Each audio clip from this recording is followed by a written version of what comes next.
Chapter 134. Luya smiled. That's because young mistress's mind isn't on it.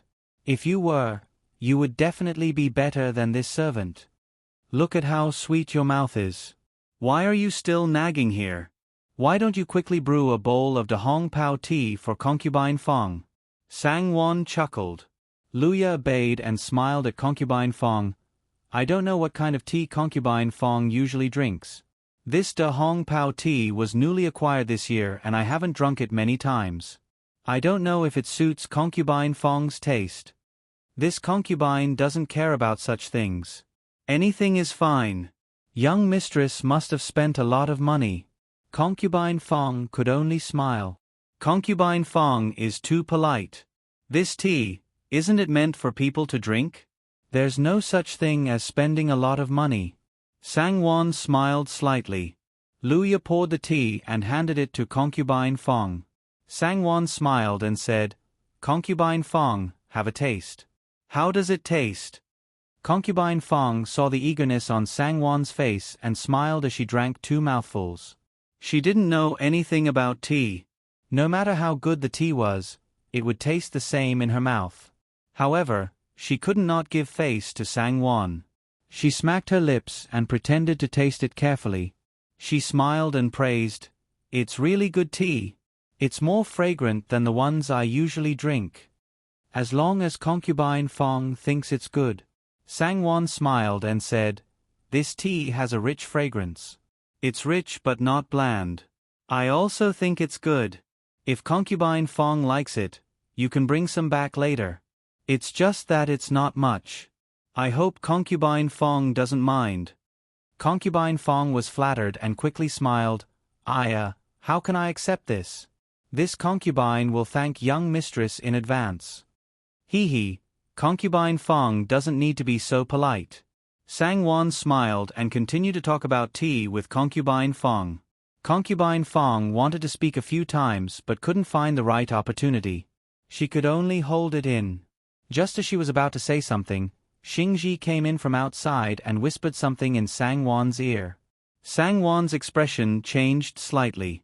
She frowned and said, I know. Let them wait first. I'll go over in a while. I'm not free right now. Go and tell them to calm down. Yes, Xingji bent her knees and said with a smile, Then this servant will go first. It's just that those housekeepers are all impatient. Young mistress, you have to hurry over, otherwise this servant won't be able to handle it. All right, I got it. Sang-won smiled. Since concubine Fong heard it, how could she not be tactful? She could only stand up and smile. Young mistress, if you have something to attend to, please go ahead. This concubine does not dare to delay young mistress's time. Sang-won pretended to decline and smiled. I really do have some matters to attend to. Then I won't keep concubine Nyong any longer. Concubine mother, if you're free in the future, come and visit again. Hong-yi, send auntie and nannying out. Yes, young mistress. Hong-yi stepped forward and gestured for her to enter. Grand aunt, please. Nanny Silver, please. This concubine will take her leave. This old slave will take her leave. Concubine Fong and Nanny Silver could only leave with a smile. Luya did not forget to fill a small jar with da hong pao tea leaves. Nanny Silver hurriedly received it with a smile. Thank you for your trouble, miss. No wonder everyone in the Fu says that young mistress is a good person and treats people kindly. It's really not bad. If it was someone else, they would not be so polite. Nanny Silver said to concubine Fong with a smile. Concubine Fong subconsciously thought of Gu Fongzi and nodded in agreement. You're right, young mistress is truly a good person. If it was someone else, they would have put on airs long ago. Why would she ask us to stay and even give us tea leaves? Concubine Fong then sighed dejectedly. It's a pity that I didn't have time to say what I wanted to say. That's nothing. Nanny Silver said with a smile. We'll come again tomorrow. Nonsense. Concubine Fong glared at her. Let's talk about it in a few days. How can we come again tomorrow? What's wrong with that? Didn't young mistress invite concubine Fong to come again when you're free? This old slave thinks young mistress is unlucky and is just being polite. Nanny Silver said disapprovingly. Concubine Fong rolled her eyes at her and did not even have the desire to explain. You won't understand even if I explain it to you. She was the concubine of the old master of the second branch, and young mistress was the eldest daughter-in-law of the first branch. Now that she was in charge of the household, how could she, as a concubine of the second branch, visit young mistress so frequently? What would that make her? Moreover, she had just taken the tea leaves today and came again tomorrow. What would the servants say if she came again tomorrow? Moreover, she was too diligent. What if second madam became suspicious and asked her about it? How would she answer? If second madam knew that she was talking about fifth Mrs. Marriage without her permission, she would definitely ruin this matter. Concubine Fong's heart tightened. It seemed that she had to find a chance to go to Ning Garden in the next few days, even if she had to be thick-skinned. She had to settle this matter before second madam knew, otherwise, who knew that Concubine Fong had underestimated second madam's concern for her concubines. She and Nanny Silver had just returned to the room and had not had time to drink a cup of tea when second madam sent the head maid, Xiao Shuang, to invite her over for a chat. Concubine Fong's heart tightened and she hurriedly invited Xiao Shuang to drink tea. She asked with a smile, "Miss Xiao Shuang, may I know why madam is looking for me?" Xiao Shuang would not reveal anything to her and even declined the tea. She smiled and said, "This servant is only responsible for passing on the message. May I know why madam is looking for Concubine Fong? Concubine Fong, please come with this servant. Madam is waiting." "All right, I'll clean my hands and come over. Miss Xiao Shuang, please sit for a while. Please wait, please wait." Concubine Fong hurriedly smiled and asked someone to bring Xiao Shuang over. She went to clean her hands uneasily and kept pondering. When she arrived at Mi Shi's side, Mi Shi did not make her guess in riddles and directly asked, "I heard you went to Ning Garden?" Concubine Fong's heart skipped a beat. She could only smile and nod, yes. However, this servant did not go to Ning Garden on purpose. "I just felt a little thirsty when I was walking around the garden. I happened to pass by Ning Garden and went in to ask for a cup of tea. I originally wanted to ask the maids to pour me a cup of tea and leave after drinking it. Who knew that young mistress was there, so this servant went in to greet young mistress. Young mistress even gave this servant a small jar of tea leaves. So it's like that." Mi Shi had some misgivings about Sang-Wan and did not want her people to have anything to do with Sang-Wan. She said, "Be more careful next time. Don't go anywhere. There are some places that you shouldn't go. Don't let others gossip. Do you hear me?" "Yes, this servant will follow madam's instructions." Concubine Fong secretly heaved a sigh of relief and hurriedly said submissively, "Good." Mi Shi nodded in satisfaction and waved her hand. "It's good that you remember. Don't be like Concubine Shui. Go." "Yes, madam. This servant does not dare to disobey madam's words. This servant will take her leave first." Concubine Fong bowed respectfully and left. At the door, Concubine Fong and Nanny Ing looked at each other in shock. They could not go to Ning Garden for the time being. They could only wait for a suitable opportunity to meet young mistress before bringing it up. "Concubine Fong, don't be anxious. There's still plenty of time. We can slowly plan." Nanny Ing comforted her. "Yes, you're right." Concubine Fong nodded. Thinking about it, she felt indignant and couldn't help but grit her teeth. Who was second madam's informant? How fast? Concubine Fong sighed silently. However, it was only a sigh. She had no intention of investigating. Because even if she knew who was the informant, she couldn't do anything to them. Second madam was the legal wife and she was only a concubine. Second madam had sent people to keep an eye on her concubines. She wanted to know their every move so she could manage and educate them. This was something that should be done. How could she go against second madam? Every time she felt helpless because of her status, Concubine Fong hated her status as a concubine. No matter how hard she tried to gain master's favor, she couldn't change anything. She had no hope in this life, but she couldn't let her daughter's life be the same. She had to fight for her. Even if she had to give it her all. Only when her daughter was well would she be well. Sang-won secretly sighed in relief when she saw that concubine Fong had finally left. She thought to herself that concubine Fong couldn't come to her place every few days. Now that she had dealt with it, the next time she came, she would have to use the same trick again. In any case, it was better not to let concubine Fong say those words. Even if she rejected her tactfully, it would hurt their relationship. Even if she didn't look at her, she had to look at second madam. In the blink of an eye, it was November. The weather was getting colder day by day. The atmosphere between the two young masters in Ning Garden was still neither hot nor cold. Sang-won had given up this time. Every time she faced Shi Fengju, she only treated herself as his servant. She cared about his basic necessities and was considerate of him. However, everyone felt that something was wrong, including Shi Fengju.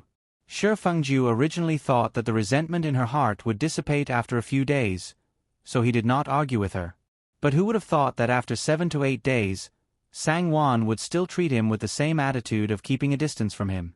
Shi Fengju felt awkward and his heart was not at ease. Thus, he took the initiative to find something to talk about with her and accompany her carefully. Sang-won didn't fall for this at all. Her face was gentle and she spoke softly. She was still gentle and kind as she answered each and every one of his questions. She didn't say anything more and her eyes were indifferent. Shi Fengju felt extremely helpless. For the first time, he felt what it meant to be powerless. Won Young, if I have nothing to do tomorrow, how about I accompany you to go shopping? There's a new batch of furs and woolen materials from our family's silk and satin shop. They're the best for making large woolen clothes. Shall I accompany you to pick a few? Shi Fengju said with a smile on his face when he returned at night. Sang-won's expression didn't change at all. She lowered her eyes and didn't look at him. She said indifferently, "Thank you for your kindness, eldest young master, but there's no need. This year's woolen clothes have already been made a few days ago. There's no need for you to do this. On such a cold day, Won Young doesn't want to go shopping if she has nothing to do. Eldest young master, why don't you ask eldest Missy? Maybe she wants to go." Shi Fengju's face suddenly darkened. She was still like this. "What do you want? Do you have to talk to me like this?" Shi Fengju's face was cold. Sang-won's eyelashes fluttered. She gently raised her eyes and looked at Shi Fengju with her watery eyes. She said in a polite and soft voice, "What does eldest young master mean? Forgive Won Young for not understanding. If Won Young has done something wrong, please advise me. Won Young will change." Chapter 135. Coincidentally, a maidservant came in to serve tea. Sang-won personally served the tea. "This is Lord's favorite Longjing tea. Please, Lord." "Enough." The anger in Shi Fengju's heart surged and he waved his hand angrily. Unexpectedly, he accidentally knocked over the teacup and the hot tea splashed onto Sang-won's hand. Sang-won screamed and let go of her hand, but how could it be in time? The back of her left hand and her slender fingers that were like bamboo shoots were instantly covered in a layer of red. "Eldest young mistress." The maids were shocked and hurried forward to support her. Shi Fengju was also stunned. Looking at Sang-won's red hand and trembling slender body, his heart ached. He hurriedly stood up and held her hand. "How is it? Does it hurt? Hurry up and get the ointment. What are you waiting for?" Xingji agreed and hurriedly went into the inner room to get it. Mama Li hurriedly asked the maids to bring cold water and a towel. Luya supported Sang-won and was in great pain. She couldn't help but secretly glare at Shi Fengju. "Won Young, Shi Fengju wanted to apologize, but he couldn't say the words. He gently held her hand. "Is it very painful?" "It's all my fault." "It's fine. It's fine after applying the ointment." Sang-won gently pushed his hand away and forced a smile. "It's Won Young's fault. It's not eldest young master's fault. Hong Yi, give eldest young master another cup of tea." Eldest young master, please sit down first. I'll go apply the ointment. As she spoke, she entered the warm room with Luya. Xingji took the ointment and the maids brought cold water in. Shi Fengju's eyes narrowed and his face tightened. He was both distressed and angry. It hurt so much that tears welled up in his eyes and his face turned pale. She still didn't show any anger and was still the same. What was she trying to do? Young master, please have some tea. Sensing danger, Hongye timidly brought a tray forward. Shi Fengju abruptly stood up and coldly shouted, "Get lost!" Hongye was shocked, and she hurriedly lowered her head and retreated to the side. She didn't even dare to breathe loudly, and all the servant girls held their breaths. Shi Fengju forcefully lifted the curtain and entered the warm room. Mama Li was instructing Luya on how to use a wet towel to wipe Sangwon's hands. The ointment was placed on the Kong table and hadn't been applied yet. "All of you, back off," Shi Fengju said coldly. Everyone froze at the same time, looking at Shi Fengju and Sangwon, not knowing what to do. Eldest young master. Nanny. Mama Li was about to say something when she was interrupted by Shi Fengju. "All of you can leave now. But young mistress's hands haven't been applied yet. We'll leave after old slave finishes applying the ointment for young mistress," Mama Li said with a smile. "You can leave now." Shi Fengju remained unmoved. "All of you can leave first. It doesn't hurt anymore. Quickly go." Sangwon said with a smile. Everyone had no choice but to leave together. What was this young couple arguing about again? Mama Li couldn't help but look worriedly at Sangwon. After leaving the warm room, she chased all the servant girls to the outer hall. She, Luya, and Xingji stood guard outside the warm room. If there was any trouble inside, they would be able to enter in time. Shi Fengju sat in front of Sangwon with a cold face and pulled over her scalded hand.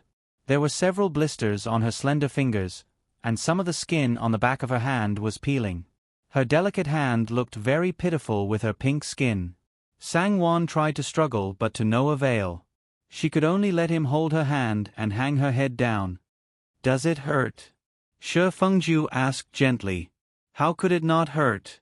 Try it if it doesn't hurt." That burning sensation was still flaring up in waves. How could it not hurt? He actually treated her like this in front of a room full of servants. It hurt more than just her hand. As the young mistress, she had made a big fool of herself for once. All the grievances in her heart surged up, and her eyes were instantly covered with a layer of mist. Sangwon hung her head and didn't say anything. Shi Fengju sighed softly. "I really didn't do it on purpose." "You too. Why didn't you dodge faster?" Shi Fengju gently picked up the white jade-like ointment and applied it on the back of her hand. He rubbed it gently with his fingertips. "I'll be careful. If it hurts, just let me know." Sangwon still didn't say anything, and let him apply the ointment for her hand. A cool feeling spread on the back of her hand, sweeping away the burning pain. Sangwon couldn't help but slightly relax. Shi Fengju felt it and smiled. "It's not too serious. Apply the ointment again at night. It'll be fine in 2 days. Wan Yang, can you talk to me?" Shi Fengju smiled helplessly. "Thank you, young master." Sangwon withdrew her hand. "It was just a small accident." "I don't blame young master." "Young master, you don't have to feel apologetic, and you don't have to blame yourself."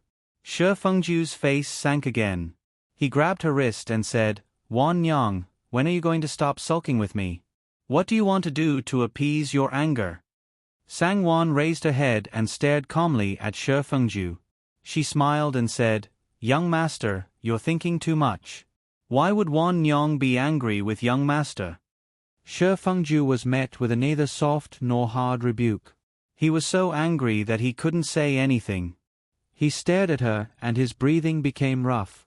After a while he said, "Are you still angry with me? Do you want my big sister to apologize to you before you're satisfied? I've told you before that you're the young mistress of the Shi family. It's normal for you to be wronged every day. Why do you have to be so serious?" My big sister isn't a malicious person. She's quite pitiful. Why can't you let her go this time? Besides, my mother has already taught her a lesson. She hasn't caused you any trouble these days, has she? How much more do you want to make trouble? You make it sound so easy. Haven't I given in enough? What happened in the end? She's about to slap me in the face. I can tolerate it if she's talking about me, but why is she talking about my second brother so maliciously? Your mother taught her a lesson? Don't joke around. Can your mother bear to do that? Will she listen? It's more likely that she restrained herself because I rebutted her a few times that day. I'm not angry with young master, nor am I angry with anyone, Sangwon said calmly. Because it's useless for me to blame anyone. In the end, I'll only be looking for trouble for myself. Why should I? Besides, there's no need for that. Young master, do you still remember our agreement? It won't be long before Wan Nyong leaves the Shi family. Why should we make each other unhappy over such a small matter? What did you say? Shi Fengju's heart suddenly hurt. It was as if he had received a heavy blow. The pain was unbearable. She said that it won't be long before she leaves. You've always remembered this matter? Is it because of this reason that you— Shi Fengju's face was ashen as he said each word forcefully— are you treating me so indifferently? Don't you remember? Sangwon met his gaze and said, if I leave, everyone will be happy. There won't be any more problems. Isn't this what young master has always been looking forward to? Wan Nyong believes that she has served and taken care of young master with all her heart. She has already fulfilled her duties as a wife. Young master's judgment of Wan Nyong seems to be unfair. Sangwon, how are you? How are you? You really know how to stab people in the heart with a knife. I really didn't expect this. I really didn't expect this. Shi Fengju was so angry that he didn't know what to say. He stared straight at Sangwon and said, Sangwon, let me tell you. Just because of what you said, I won't allow you to leave. I'd like to see what you can do to me. Sangwon's face suddenly changed. She shook her head and said, I won't. You've always been a man of your words. You won't go back on your words. Shi Fengju saw that her face changed when she heard that she couldn't leave. He became even more furious and sneered, Yes, I will go back on my words. What can you do about it? As long as I don't admit to this matter, then it never happened. Sangwon, don't you think so? You. Sangwon was angry and anxious, but she couldn't do anything to him. Yes, only the two of them knew about this matter. If he didn't admit it, then it didn't. She couldn't do anything about it. What about me? Shi Fengju's eyes were filled with hostility as he said hatefully, Don't you want to fulfill your duties as a wife? It seems that you haven't fulfilled your biggest responsibility yet.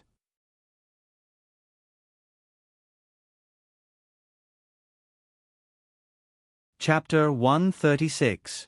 Young Mistress. Young Mistress. Mama Lee was bewildered by Sangwon's antics. Seeing that she was so attached to her, she couldn't bear to push her away. Her heart softened as she gently hugged Sangwon and patted her back. Young mistress, don't cry, don't cry. What exactly happened? Speak slowly, don't cry, ah. Mama Lee gently patted Sangwon to comfort her as she gave Luya and the others a look, ordering them to withdraw. Luya's expression was also very ugly. She was certain that the eldest young master had bullied her master. She couldn't help but complain in her heart as she stood there in a daze. In the end, it was Xing-Ji who pulled her out. We servants will go fetch water. Mama Lee gave them a look of approval and indicated for them to come in slowly as she hurriedly comforted Sangwon. After a while, Sangwon gradually stopped crying. The shame and anger on her face also gradually faded. She let go of Mama Lee and took out a handkerchief to wipe her tears. She forced a smile and said, I forgot myself and made a joke of myself in front of Mama. Young mistress. Mama Lee didn't know what to say. She helped her tie her hair into a bun and straightened her wrinkled clothes. She gently advised, You and the eldest young master are husband and wife. If there's a problem, you can talk it out. There's no need to be so angry. If you end up like this, won't you feel uncomfortable in your heart? Young mistress's temperament has always been very good. Today, thinking about what happened just now, Sangwon didn't even want to mention it. She reluctantly said, I couldn't hold back and said a few wrong words that angered the eldest young master. I know now. Don't worry, it won't happen again. Sangwon couldn't help but softly gasp as she felt a burning pain in her hand. Mama Lee could naturally tell that she wasn't telling the truth, so she didn't ask further. But when she saw her hand, she was shocked. Oh my God, how did you get like this? She hurriedly took the ointment and carefully applied it on her. Hurry up and get some water to serve them. Mama Lee shouted. Xingji and Luya lifted the curtain and came in. Mama Lee saw that it was appropriate to have the two of them here, so she quietly retreated. With a cold face, she ordered the maidservants, if anything that happened in this room today is leaked outside, don't blame this old woman for being ruthless when I find out. Keep your mouths shut. Don't say what you shouldn't say, and forget what you shouldn't remember. The little maidservants felt a chill in their hearts and hurriedly bowed their heads in acknowledgement. Granny, it's time for dinner. What do you think? Hong Yi whispered. What's the point of setting the table? Mammy Lee glared at Hong Ye and sighed. She muttered to herself for a moment before saying, Hurry up and find out where eldest young master went and invite him back for dinner. Have the kitchen warm the food first. Yes, Granny. Hong Yi accepted the task and hurriedly left the scene as if relieved of a heavy burden. Mama Lee returned to the warm room and saw that Sangwon had changed her clothes, washed her face, and combed her hair. She went forward and smiled warmly. It's almost dark. Is eldest young mistress hungry? Old slave, send someone to invite eldest young master. Let's set the table in a while. When she heard her mention Shi Fengju, Sangwon's expression immediately changed. She frowned and said, You all serve eldest young master. I don't have an appetite and want to rest for a while. You all go out and don't let anyone disturb you. You all go out. Eldest young mistress, you didn't eat much for lunch today. You should get up and eat a little. Mama Lee gently advised. Sangwon waved her hand. I really don't have an appetite. You all go out. I want to be alone for a while. Mama Lee and the others had no choice but to leave. Luya wanted to say something but stopped. Her face was full of concern and worry. Sangwon forced a smile at her. You also go out. You all go do what you need to do. I'll be fine after resting. Then you should rest. This servant guarantees that no one will come in and disturb you. When you're hungry, let this servant know and this servant will ask the kitchen to make food for you. Luya said in a crisp voice. Her vigilance was obvious. Mama Lee was so angry that she didn't know whether to laugh or cry. She scolded her in a low voice. You talk too much. Hurry up and leave. Sangwon couldn't help but laugh. Not long after, Hong Yi returned and reported, Mama, eldest young master is in the study room. He said that if there's nothing important, don't disturb him. He's not hungry and won't come over to eat. Why are these two so? Mama Lee sighed and went to the small kitchen to look at the dishes prepared for tonight. She ordered the servants to use hot water to keep warm a bowl of fried pork, a bowl of crispy bamboo shoots with 3 delicacies, a bowl of chicken tofu pudding, a bowl of tricolored steamed eggs, and a large bowl of crystal-clear rice. She ordered Lu Ye to send it to Shi Fengju. She also ordered for the boneless fish, ginger rabbit meat, stir-fried tofu, and scallop bamboo soup to be kept warm in the kitchen for when eldest young mistress wanted to eat. Mama Lee had sent Lu Ye. Firstly, in her eyes, Lu Ye was Shi Fengju's Tongfeng. Secondly, she was eldest young mistress's maidservant. Perhaps eldest young master would think of eldest young mistress when he saw her and come back. However, when Lu Ye saw her mistress being bullied to that extent, she was already furious. How could she be willing to send food to Shi Fengju? However, she didn't dare to disobey her godmother's words. She could only reluctantly take the box and have a maidservant carry it. Not long after they left Ning Garden, she stopped and instructed the maidservant, I have an urgent matter to attend to. You'll deliver it to eldest young master alone. Just leave it to Chong Huan. Remember, leave after you hand it over. You're not allowed to speak carelessly, do you understand? How could the maidservant dare to disobey? Moreover, delivering food to eldest young master alone was a very honorable task. The maidservant suddenly felt like she was shouldering the burden alone. She happily agreed and hurriedly left with the box. Sure enough, she followed Lu Ya's instructions and handed the box to Chong Huan. She only said that she was here to deliver food to eldest young master, then turned around and left. When Shi Fengju returned to the study, his face was terrifyingly gloomy. One of his cheeks was faintly red and looked like a palm print. Chong Huan didn't dare to provoke him at this time. She pulled the maidservant aside and said, "Older sister, since you're here to deliver food to eldest young master, you'd better deliver it inside." Normally, the maidservant would be eager to show her face and curry favor in front of eldest young master. However, older sister Lu Ya had already instructed her to hand it over to Chong Huan. She didn't dare to disobey.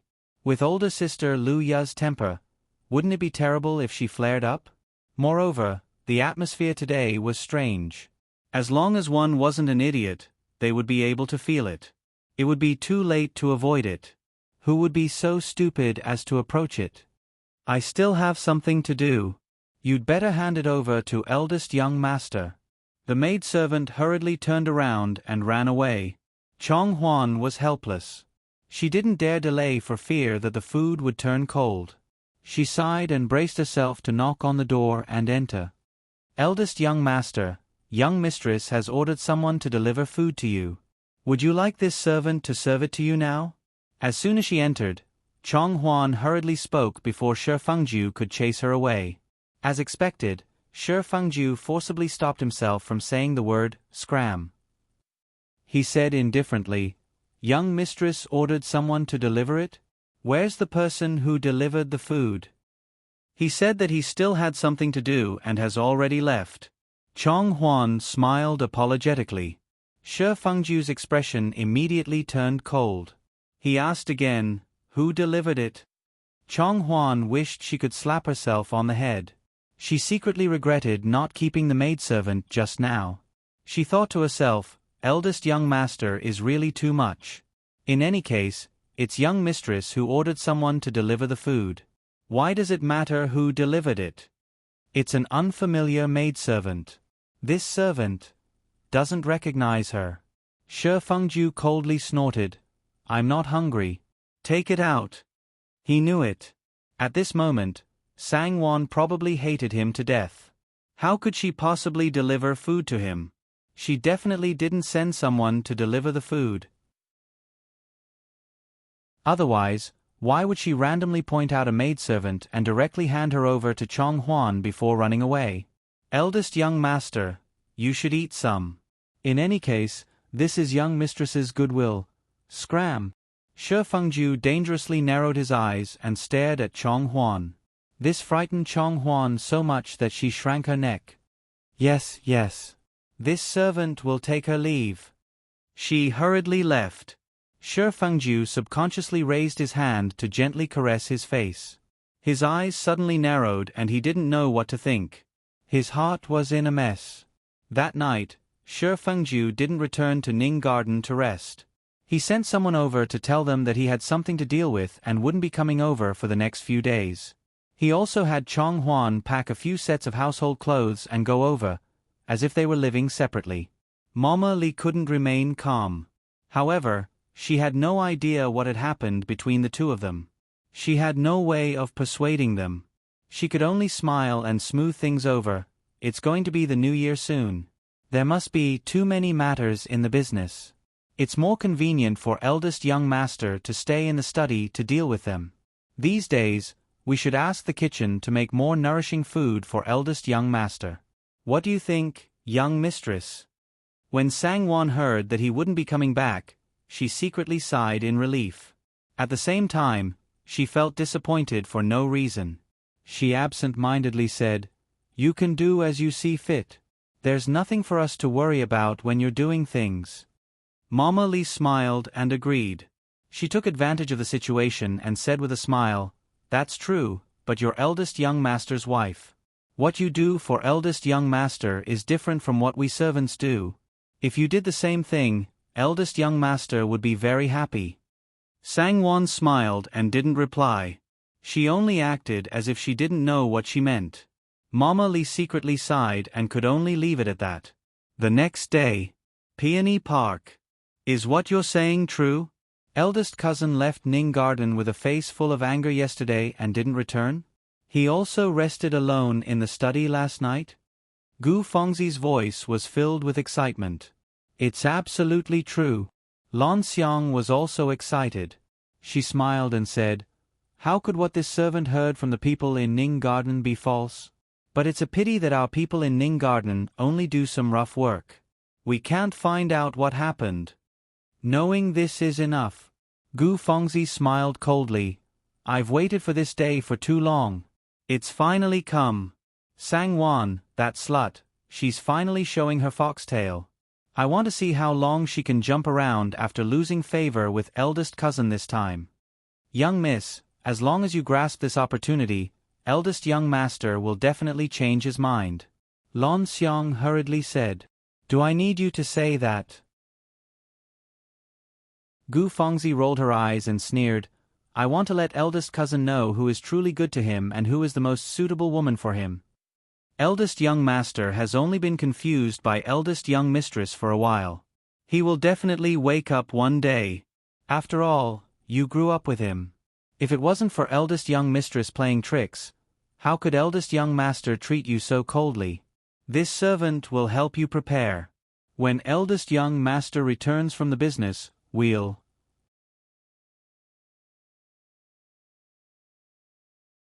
Chapter 137. Lan Xiang was full of energy as she helped Gu Fengzi come up with ideas.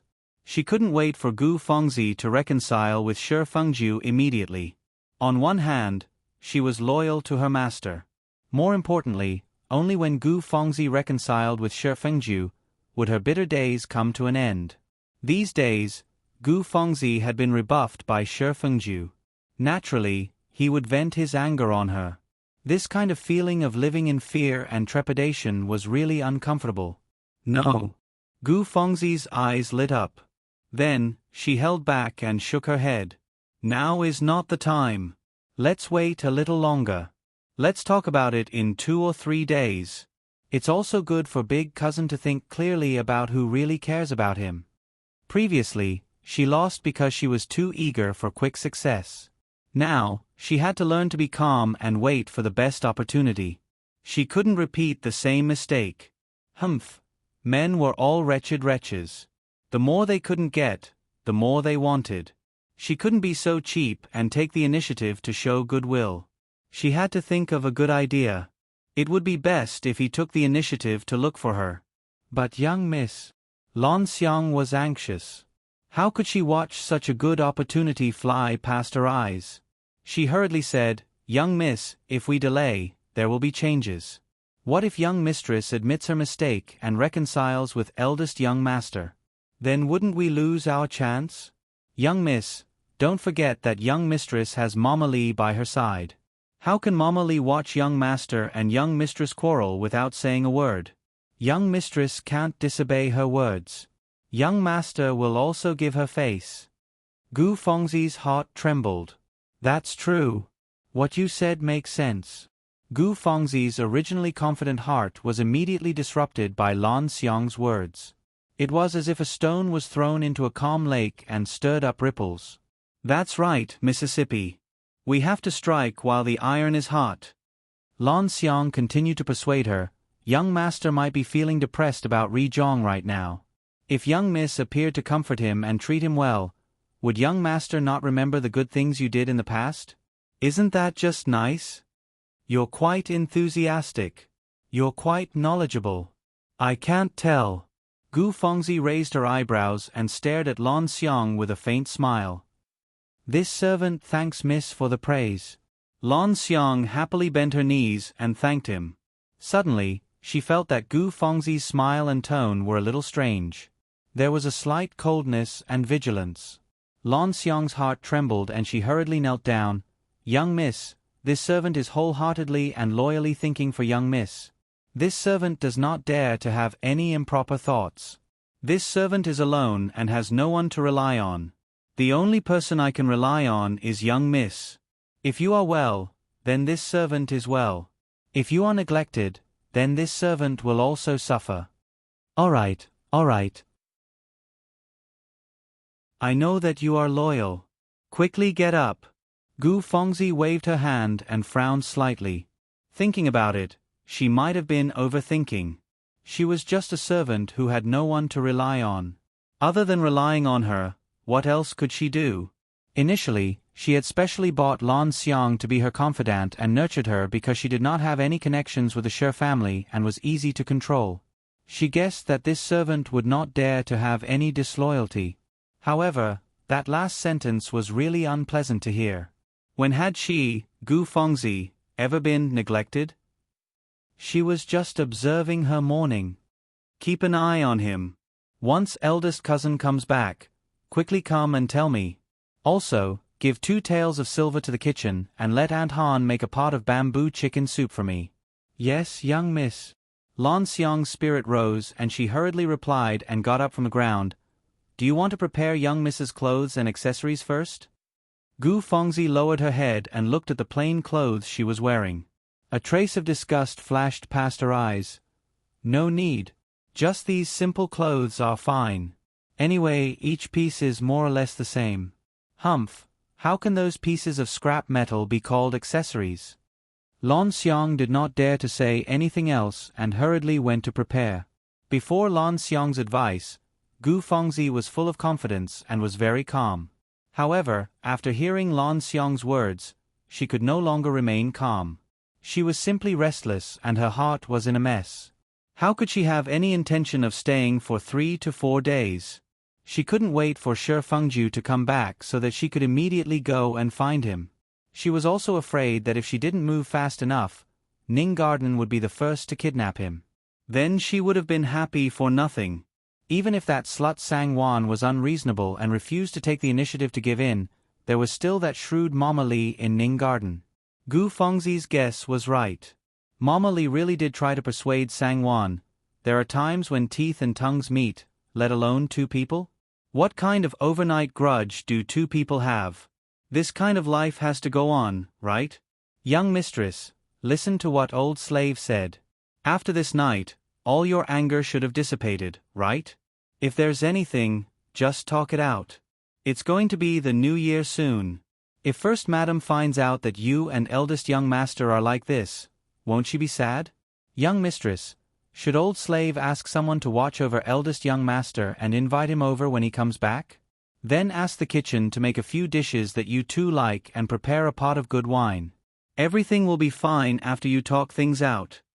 Mama, Sangwon smiled and said, you misunderstand. Eldest young master is the head of the household. How would I dare to blame eldest young master? Moreover, I don't have anything to be angry about. Ning Garden is eldest young master's place. If he wants to come back, he can come back. Wan Nyang has nothing to say. Nanny, you can do whatever you want. Mama Li couldn't say a word after Sang Wan said that. Sang Wan clearly looked very normal, but there was something wrong with her. Then, Mama Li probed. That old slave invited eldest young master over. Will young mistress give eldest young master a hard time? Will she still treat him like before? Of course. Sang Wan looked at her strangely and smiled. Mama, you're really thinking too much. Wan Nyang will do her duty as a wife and serve her husband. That was all. Mama Li still felt that something was wrong. She opened her mouth but couldn't say a word. Actually, she was also very puzzled. Young mistress was gentle, generous, and had a gentle temperament. She had never changed to serve young master wholeheartedly, taking care of him meticulously. She had taken care of his basic necessities of life, but something was different. Although she didn't know what it was, she knew that eldest young master was angry about this. But young mistress's actions were all right. She couldn't persuade her even if she wanted to. Since that was the case, if eldest young master came, he would still be angry. It would be better if he didn't come. Perhaps eldest young master really has something to deal with. Let's talk about it again in a few days. But young mistress listen to old slave's advice. You and eldest young master are husband and wife. You have to continue living together. Even if it's not for eldest young master, don't make yourself too sad. Old slave really cares about you from the bottom of his heart. That's why he's willing to say these words to you. Yesterday, Sangwon's crying had completely aroused Mama Lee's maternal instincts. Her crying had softened her heart. Unknowingly, she had become closer to Sangwon. If it was in the past, when Sangwon was at odds with Shi Fengju, she would definitely help Shi Fengju. Mama, I understand. Sangwon smiled gratefully and nodded. Old slave knows that you're an understanding person, Mama Lee said with a smile. Finally, the long day had passed. Gu Fengzi had changed into a new set of clothes and combed her hair again. The chicken soup that had been simmering in the kitchen for the entire day had been sent over. It was simmering on the small stove. Gu Fengzi looked outside from time to time to see when Lan Xiang would return. Unexpectedly, after waiting for a long time, the sun had set in the west and the sunset had dimmed, but Lan Xiang still hadn't returned. Gu Fengzi couldn't help but become impatient. She angrily cursed a few times. When she looked up, she finally saw Lan Xiang coming in from outside. Gu Fengzi was delighted. She didn't wait for Lan Xiang to come in and quickly ran out to greet her. She stopped Lan Xiang in the courtyard and said, "Why are you so slow? Has eldest cousin come back?" Lan Xiang's face revealed a bit of fear. She shook her head and smiled. "Not yet, this servant." "Then why did you come back?" As if a bucket of cold water had been poured over her head, Gu Fengzi said in a bad mood, "Hurry up and keep an eye on him." Lan Xiang hurriedly said, "This servant heard from the servant in the study that eldest young master has a dinner party outside tonight and will be back later." So, Gu Fengzi was stunned. Naturally, she was disappointed. However, it was fine. If he was drunk, that would be even better. Tell the kitchen to not forget to prepare a bowl of hangover soup. Hurry up and eat. After eating, continue to keep an eye on him. When eldest cousin comes back, hurry up and tell me. Go. Gu Fengzi ordered. Yes, young miss. Young miss, don't worry. This servant will keep an eye on him. Lan Xiang wanted to help Gu Fengzi into the room. This servant will serve young miss the meal first. No need. Just have the servant bring the meal to me. Business is more important. Hurry up. Then she snorted, "If you delay my business, you should know. This servant understands. This servant will go now." Lan Xiang's heart tightened as she hurriedly left.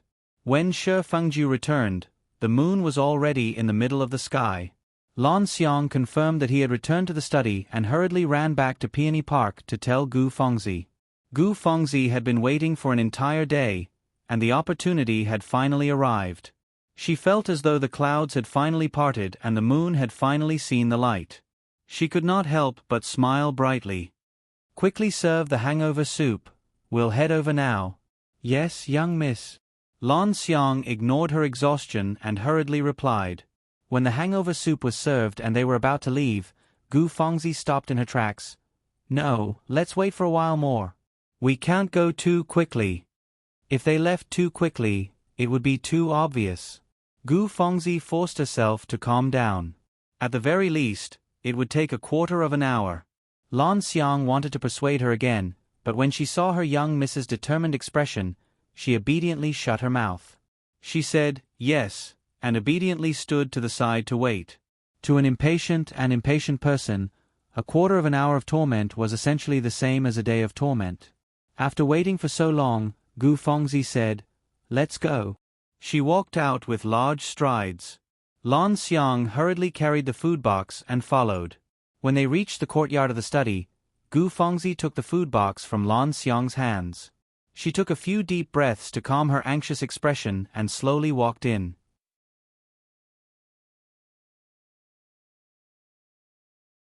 Chapter 138. "Oh, young lady cousin, Why are you here? Chong Huan was surprised to see her and quickly came forward with a smile. Why did these words sound so harsh? Gu Fengzi was slightly displeased and raised her eyebrows with a smile that wasn't a smile. What? Can't I come? Chong Huan was stunned. "I-oh." She lightly slapped her own mouth and smiled. Look at this servant's stinky mouth. What nonsense are you saying? If you can come, of course you can come. This servant is just speaking nonsense, young lady cousin. Please don't mind it. I was just joking with you. How am I so petty? Gu Fengzi slyly blinked her eyes and giggled. Chong Huan was stunned and also giggled. She muttered in her heart, the sun must have risen from the west. Young lady cousin is actually not angry, really. I really don't know what to say. Gu Fengzi faintly smiled. Eldest cousin is back? I heard that he drank, so I brought some hangover soup for him. How is it? He's not that drunk, is he?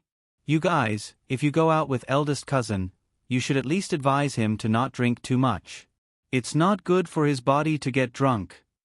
Gu Fengzi spoke as she walked towards the study.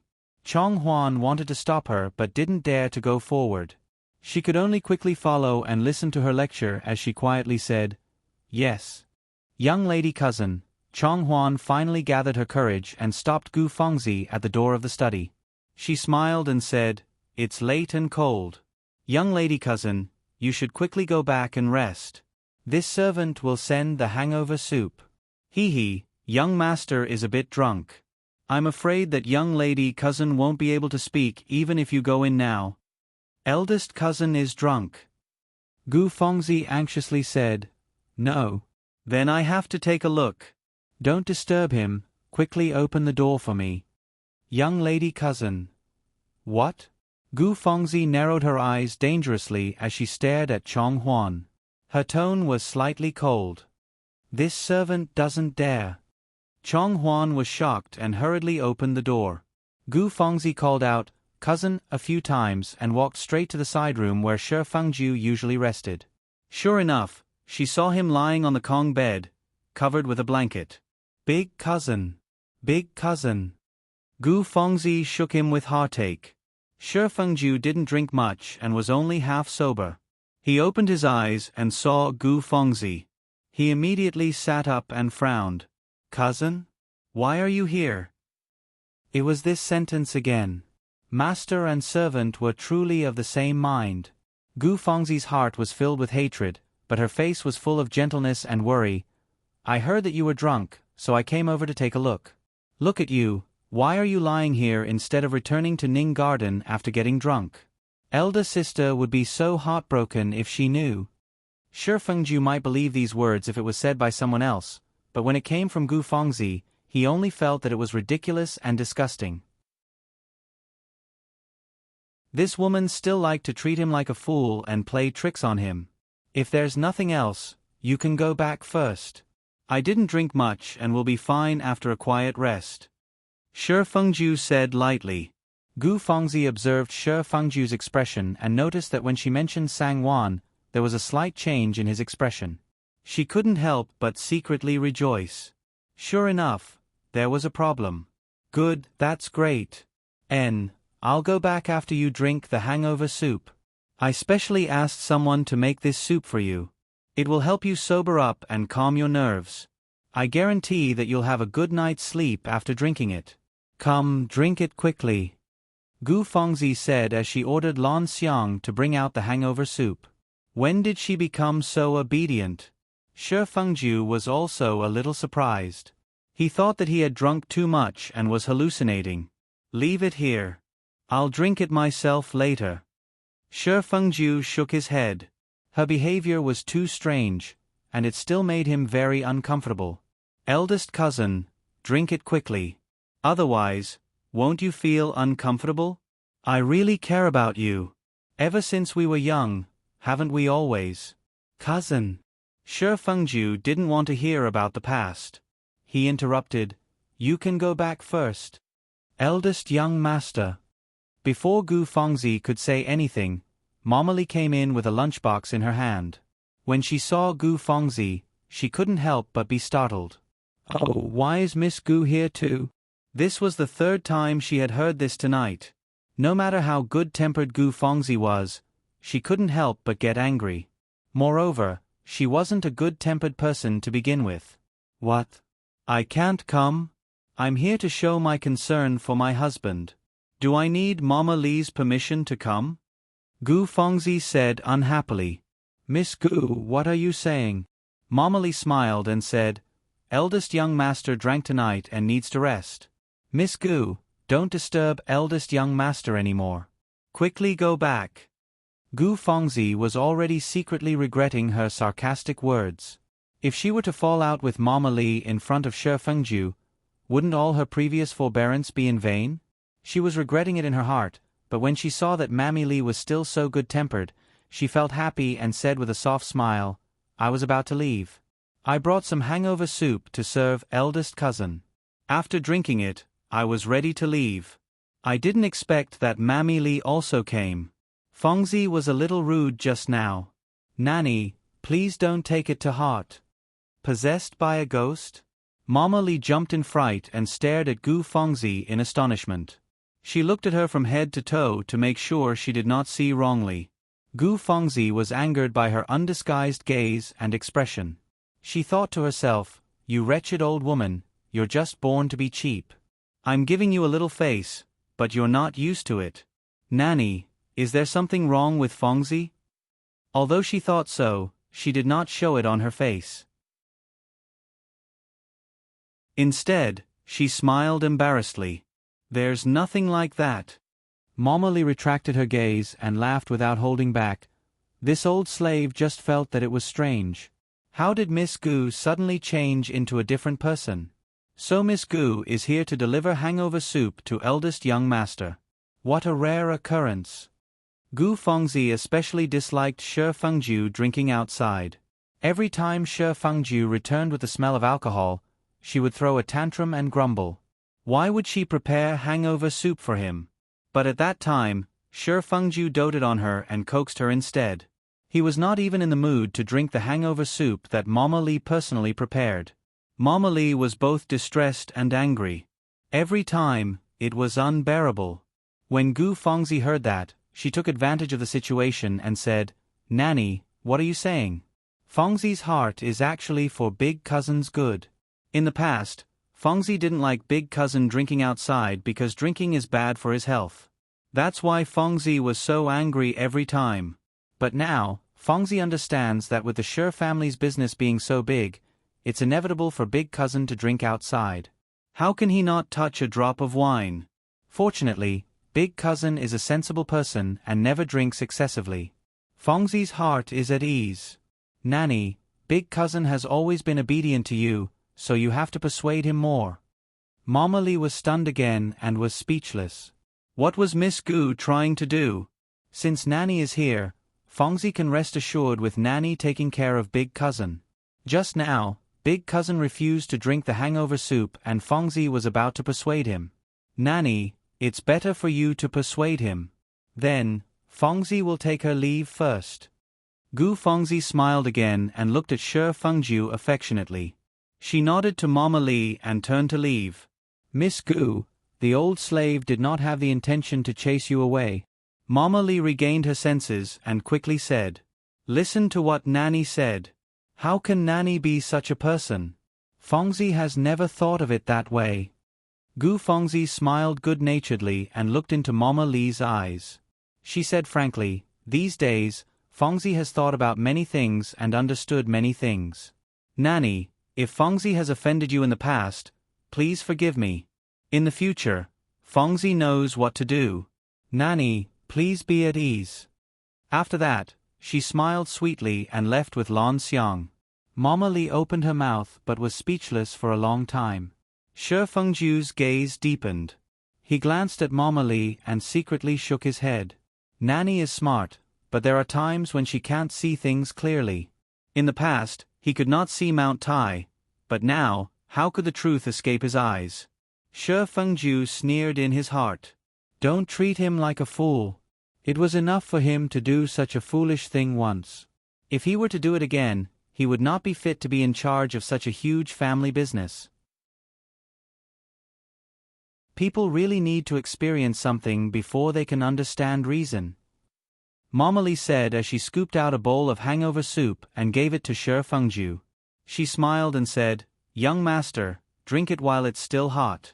You can rest early after drinking it." "Nanny, I didn't drink much and I'm not drunk. Why should I drink hangover soup?"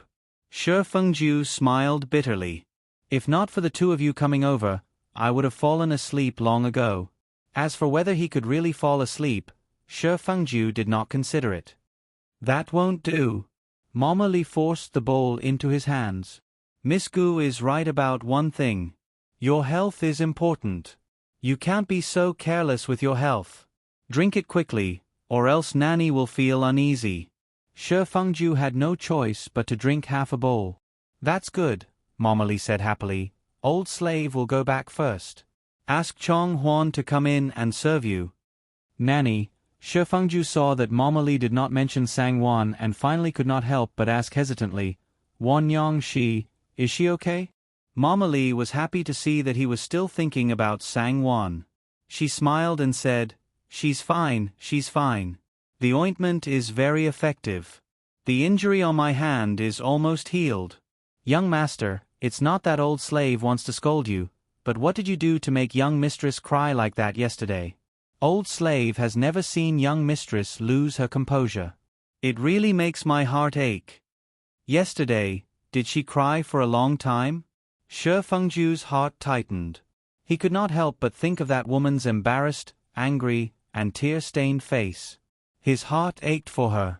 He was really bewitched yesterday. How could he treat her like that? "Old slave has been persuaded," Mama Li sighed. "Don't worry, it's fine today. Old slave really doesn't understand. What are you two fighting about? Young master, young mistress is so good to you. You can't treat her like this." Shi Fengju smiled. "Nanny, Wan Yang is my wife. I know how to treat her." "Nanny, is she still angry at me?" Mama Li looked deeply at Shi Fengju and said thoughtfully, "This old slave really doesn't understand. Young master, I'm not afraid of being laughed at. Old slave's eyes can be considered to have seen countless people. But what young mistress is thinking right now, old slave really doesn't understand." "What's wrong with her?" Shi Fengju quickly asked.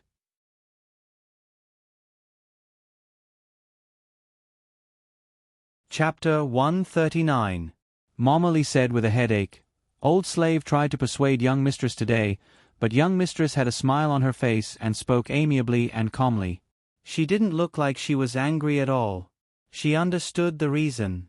However, old slave kept feeling that something was wrong. He just couldn't feel at ease. He kept feeling that sigh. Old slave didn't know what to say." Shi Fengju's heart sank. She still minded. So Nanny also felt it. Shi Fengju smiled helplessly. "Nanny, tell me, compared to before, is Wan Yang different?" "Isn't that so?" Mama Li said, "Although young mistress still cares and takes care of young master these days, she seems to have distanced herself from you. In any case, it's different from before." "Yes, she deliberately distanced herself from me." Shi Fengju sighed. "She still resents me for not helping her. No wonder she's angry. However, that's my eldest sister after all. Eldest sister has always been strong-willed. Although she doesn't say it, I know that she more or less feels like she's living under someone else's roof. It's not easy for her. I can't hurt her anymore. Otherwise, even my mother will be sad. There are some things that we can only turn a blind eye to. But this time, Sang Wan will definitely be wronged. There's nothing we can do about it." Mama Li suddenly understood. It's not only young mistress who has been wronged. In old slave's opinion, you've also been wronged. Young mistress is a reasonable person. Don't worry, she'll understand this matter. After all, she still has to live on, right? If she doesn't understand, she'll have to plant a thorn in her heart. That won't be good either. However, young mistress's face can't be lost. Young master, you have to persuade eldest missy. Even if it's a big matter, how can she point at young mistress's nose and scold her and even hit her? If the servants see this, How can young mistress continue to live? It's my fault. I won't do it again, Shi Fengju said in his heart. Wasn't it enough that they had made such a scene this time? If there's a next time, Wan Nyang will probably ignore me for the rest of my life. Shi Fengju's expression froze for a moment, and then he became agitated again. How could he continue living like this? Could they really live on? She seemed determined to leave this time. Would he be able to make her stay? Nanny, you have to help me take good care of Sangwon. In a few days. I'll be back in a few days. I'll really be busy these few days, so please tell her not to worry. Shi Fengju made up his mind. In any case, he would not let her go. In any case, the words had already been spoken. As long as he didn't admit that there was any messy agreement, then there was no such thing. Don't worry, first young master. Old slave will take good care of young mistress. With your words, old slave will be relieved. Young mistress will also be happy. Young master, you should rest. Old slave will go back first. Mama Li said happily. Nanny, go ahead. Shi Fengju nodded and smiled. Mama Li went back happily and told Sangwon everything. Naturally, she exaggerated a bit and praised Shi Fengju, saying how much he missed and cared about young mistress. Sangwon knew that she had always been on Shi Fengju's side, so she didn't think much of it and listened obediently out of politeness. Young master said that he's really busy these days and will be back in a few days. Young mistress, you see, young master's heart is always on your side. No matter what he did, it's all in the past, isn't it? Young mistress, you shouldn't remember it. Old slave noticed that young mistress hasn't been coming to visit these days, right? It seems that young master must have said something to her. That kind of absurd thing won't happen again. Young mistress, don't worry. Mama Li let it slip as she spoke. Miss Gu also went to the study tonight to curry favor. Fortunately, old slave happened to bump into her. Young mistress, you have to be alert. Don't let others take advantage of you. Sangwon blinked and finally asked, Younger sister also went to the study tonight? Mama Li secretly chided herself for being so quick with her words. She could only smile and say, Yes, Miss Gu sent young master a hangover soup. However, before young master could drink it, old slave arrived. After that, Miss Gu left. Young master drank the hangover soup that we sent over. Sangwon couldn't help but have a strange feeling in her heart. His beloved cousin sent him a hangover soup. He must be very happy and gratified, right? If I had known earlier, we wouldn't have sent it over, Sangwon smiled faintly. Younger sister is really attentive. Young master must be very happy to see her, right? No. Mama Li said flatly. Young master let her go without saying a few words. Old slave saw it clearly. Young master's heart is now with you. He doesn't treat Miss Gu as well as before. This is young master's wisdom. She's only a concubine now. How can she compare to you? Young master will never allow her to bully you. Sangwon smiled non-committally. Nanny, I understand what you mean. Don't worry, as long as I'm the Shi family's young mistress, I'll do my best. This old slave knows you're an understanding person. Mama Li nodded with a smile. However, she still felt that something was amiss. Missy, if we leave now, won't our efforts be in vain? Lan Xiang couldn't help but ask softly after leaving the study room. You talk too much. Gu Fengzi had a stomach full of anger. Hearing that, she poked Lan Xiang's head and glared. What can we do if we don't leave? If we stay there any longer, I'm afraid I won't be able to hold it in and quarrel with that old hag again. Then, all our efforts will be in vain. Lan Xiang was stunned and felt a little strange. What's wrong with Missy? When did she become afraid of Mama Li? Don't you know how to retreat in order to advance? You won't understand even if I tell you, Gu Fengzi said in annoyance. Stop talking, let's go back. If she wanted to change her image, she had to seize the opportunity bit by bit. She couldn't be impatient at all. Otherwise, she would really have no hope. Thinking of Mama Lee's shocked expression and apologetic expression, Gu Fengzi felt refreshed and felt that her grievances last night were not in vain. And her big cousin, his expression was also very calm. He didn't get angry like the previous few times. It could be seen that it was effective. Gu Fengzi suddenly stopped in her tracks. Wake up earlier tomorrow morning and find out if big cousin went back to Ning Garden to rest tonight. Yes, Missy. Lon Xiong quickly agreed. If big cousin was resting in the study room tonight, it meant that he had really fallen out with Sang Wan, that be *TCH. Even Mama Lee's help was useless. Then, her chance would really come. If he was persuaded by Mama Lee to go back to Ning Garden tonight, then, Gu Fengzi became irritated and frowned. Go to Ning Garden now and secretly guard the entrance. See if big cousin went back. She didn't want to wait until tomorrow. Otherwise, she wouldn't be able to sleep tonight. Missy, Lon Xiong said with a bitter face. Then how long do I have to guard? I don't know when eldest young master will go back. Stupid. Gu Fengzi said in annoyance. It's already late. If big cousin goes back to Ning Garden, he will definitely go with Mama Lee. You just have to see if Mama Lee goes back alone. Yes, this servant understands. Lon Xiong's spirit was lifted. She felt a bit better now that she had some hope. If she had to keep guarding outside Ning Garden, she would freeze to death in the cold night. After sending Gu Fengzi back to Peony Park, Lon Xiong went back to her room and put on a thick layer of clothing before hurriedly leaving. Not long after, Lon Xiong brought back good news to Gu Fengzi. Gu Fengzi was so excited that her eyes were shining. She repeatedly said good and praised Lon Xiong greatly. She also gave her the best silver hairpin. Tonight, she could finally have a good night's sleep. The next morning, Gu Fengzi went to sit in front of Wang as usual and said a few words. Sang Wan felt a bit uneasy when she saw her today. She was afraid that she would complain in a roundabout way to Wang and say that Shi Fengju was sleeping in the study last night. No matter what the reason was, Wang would definitely complain that she, as a wife, didn't take care of her husband. Otherwise, why would he rather sleep in the study than go back home? Unexpectedly, Gu Fengzi didn't say a word about it. She greeted her politely with a smile and said a few words. Sang Wan was very confused. After leaving Wang, Sang Wan suddenly realized. Of course, she wouldn't mention it. If she did, Wang wouldn't just stand by and watch her and Shi Fengju quarrel.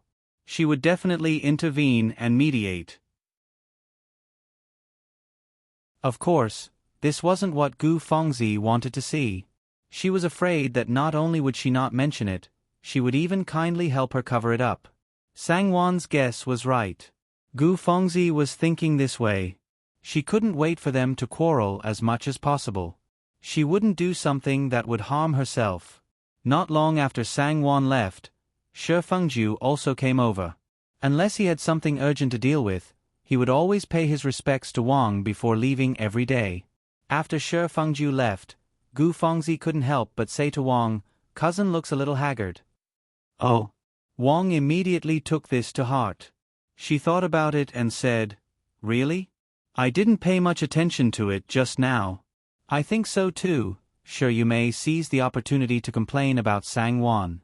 She said, "Second brother's complexion is not very good. I don't know how his wife serves her husband. Mother, you should call her over and ask her properly." "Yumei." Wang stared at Shi Yumei unhappily and said, "You're doing it again." "Mother." "What am I doing?"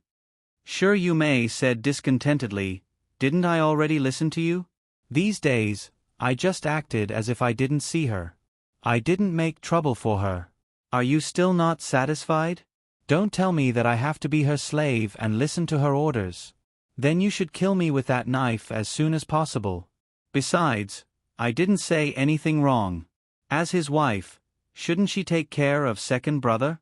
Second brother's complexion is not good. If you don't ask her, who should you ask? Look at you. I only said one sentence and you said so many sentences." Wang said angrily, "What do you mean by act as if you didn't see her? How can you talk like that?" However, her daughter's words were reasonable. She should call Wan Nyong over and ask her about it. Aunt, cousin has always been straightforward and straightforward. She doesn't have any bad intentions. Don't blame her. I think cousin's character is very good. She's honest and not pretentious. Gu Fengzi said with a smile.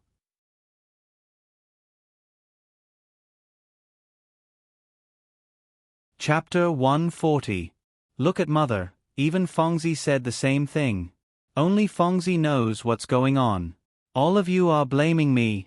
Anyway, if you want me to fawn over others like a servant, I can't do it. Sure you may, hurriedly said. Enough.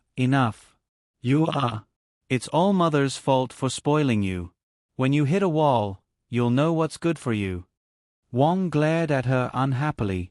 This daughter of hers, she was really going to be angered to death by her.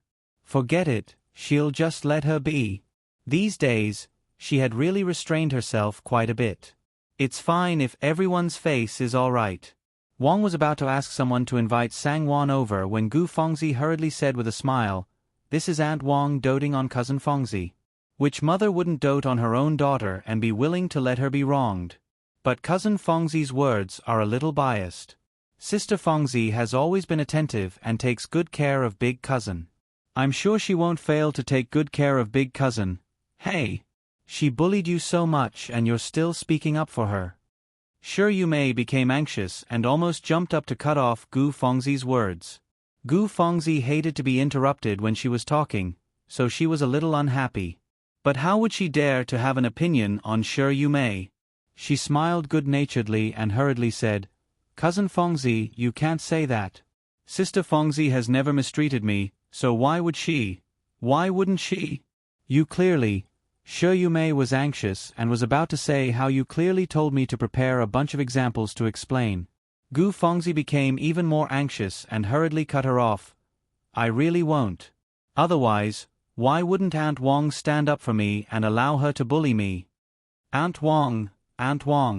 Gu Fengzi emphasized the word, Aunt Wang, and secretly gave Sure Yu Mei a look. Sure Yu Mei finally came to her senses. Yes, she couldn't let her mother know. If she knew, she would be angry and it would have a bad effect on her health. His cousin's painstaking efforts to hide it from his mother could not be ruined by him. Sure Yu Mei forcefully shut her mouth and said sullenly, "Maybe. Look at you. Wan Nyang always knows her limits, unlike you." Wang rolled her eyes at Sure Yu Mei. Gu Fengzi could only smile and say, "Cousin Gu Fengzi is doing this for me out of kindness. It's all my fault for making cousin Gu Fengzi worry. Aunt, please don't blame cousin Gu Fengzi.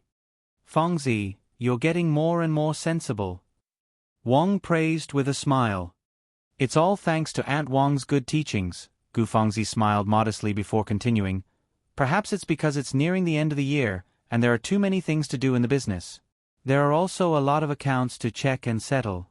Cousin must be too tired. Around this time in the past, he would be busy for a long time."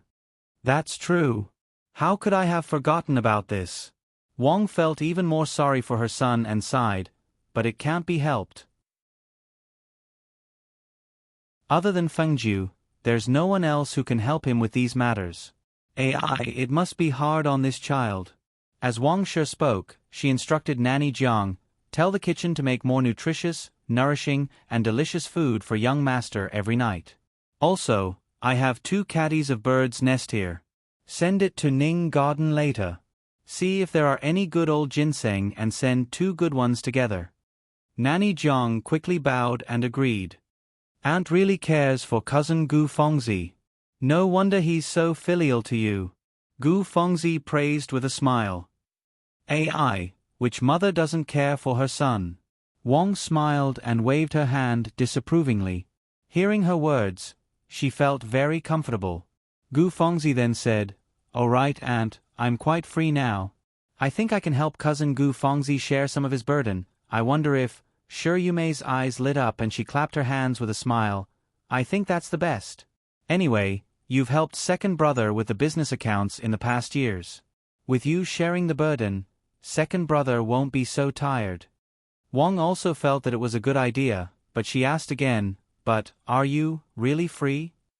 Gu Fengzi quickly smiled and said, "Filial piety is about the intention.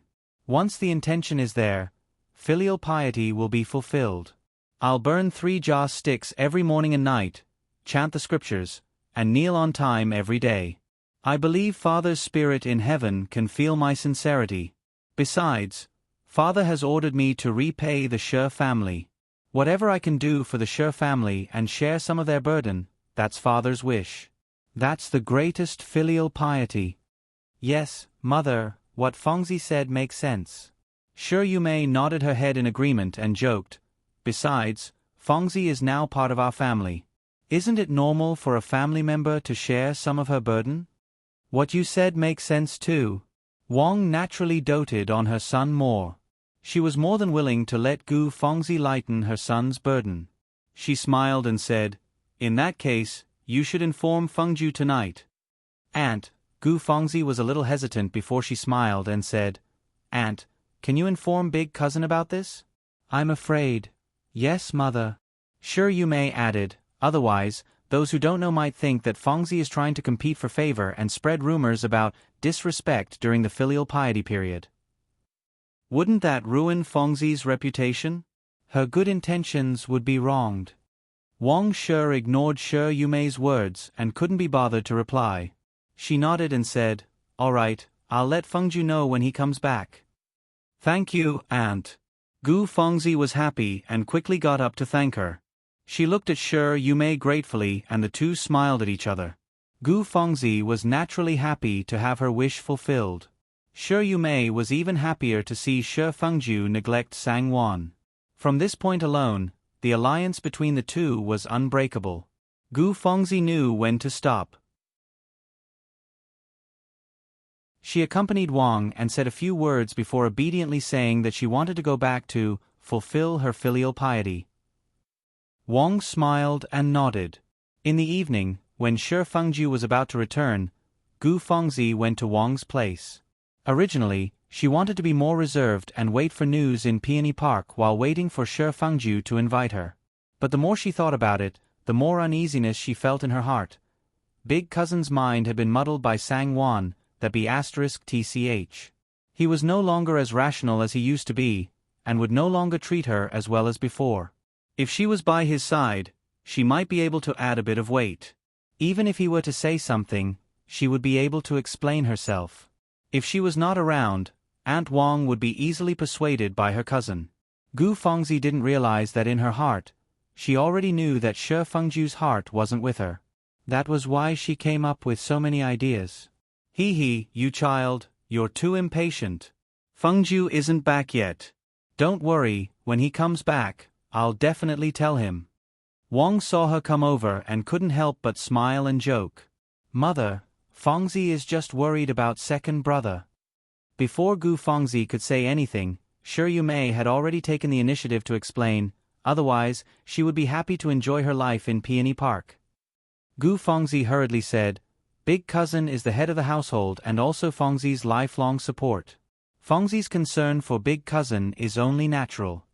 You're really considerate. Wang couldn't help but feel moved. She ordered Xiu Chun to guard the second gate and call her over when the young master returned. Shi Fengju knew his mother's personality. When he heard that Gu Fengzi was also there, he felt a little uneasy. Hearing Xiu Chun's words, he wasn't too worried.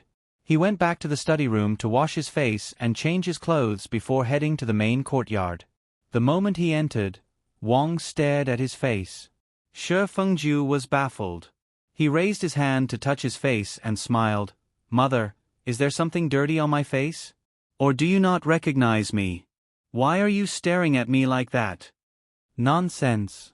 Wang glared at him and hurriedly asked him to sit down. She ordered a servant to pour some wolfberry and ginseng tea. She sighed to Shi Yumei and Gu Fengzi, You've really lost some weight and your spirit isn't too good. Shi Fengju opened the tea lid and took a look.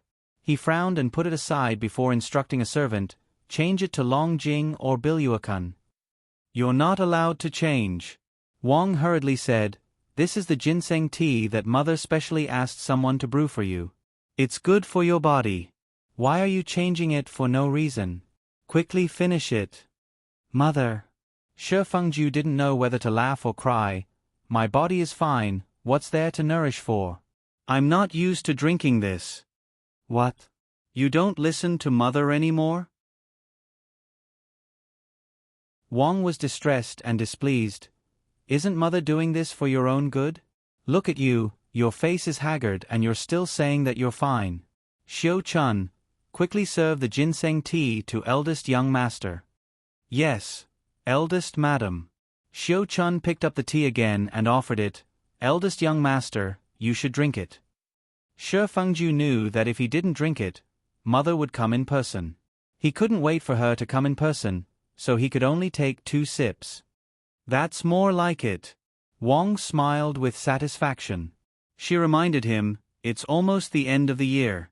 Although there are many things to do in the business, you still have to take care of your body. Don't blindly throw yourself into the business. Otherwise, mother will be distressed if she sees you like this. That's right. Shi Yumei also said, nothing is more important than your health. Otherwise, what's the use of earning so much money? We don't feel at ease spending it. My family knows how to take care of me. Shi Fengju's heart warmed and he smiled. Mother, big sister, don't worry, I know what to do. Besides, I'm still young, I can still handle this. Gu Fengzi said with concern, big cousin, what you said is wrong. You have to be more careful when you're young. If you don't notice it now, when you're older, what will happen? Wang's heart skipped a beat. That's right. Therefore, she had to find a helper for Yi and keep an eye on him. As for the candidate, of course, Gu Fengzi was the most suitable. Wang coughed and said to Shi Fengju, Fengzi is right. You always make mother worried. I know that there are some things that the shopkeepers and accountants can't make the decision for, so we have to deal with them. How about this? Let Fengzi help you share the burden. After all, wasn't it like this before? This matter is settled. Tonight, discuss it with Fengzi. Tomorrow, we'll let her help you. Gu Fengzi gently looked at Shi Fengju and her lips curved into a gentle smile. Big cousin won't think that Fengzi is a busybody, right?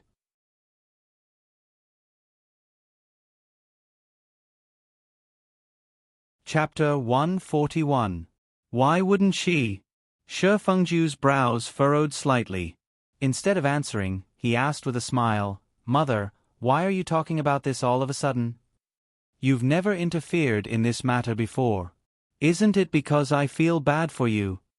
Wang glared at him. You don't know how to take care of yourself, how can mother be at ease? All right, you should go back and rest. Mother, Shi Fengju said sternly, let cousin mourn in peace. She doesn't need to help with these matters. Gu Fengzi's expression changed slightly. The smile on her lips froze. He actually rejected it. This was her aunt's suggestion, and he actually rejected it. Other than feeling sad, Gu Fengzi felt an indescribable bitterness in her heart. Did he hate her so much that he didn't want to be with her? Even her aunt's words were no longer useful. Men, they really couldn't be trusted and relied on. In the past, he treated her so well. He listened to her every word, coaxed her, and pampered her. How long had it been, and he had changed so thoroughly? How could she accept it? She couldn't accept it. Second brother, Fengzi has good intentions. How can you say that? Shi Yumei smiled. I know. You must be afraid of affecting Fengzi's mourning and causing others to criticize her reputation, right? Don't worry about that. Mourning doesn't mean that she has to kneel in front of the coffin for the whole day. It won't clash. Besides, Uncle's intention is for her to repay our Shi family. She's following her father's orders to share your burdens.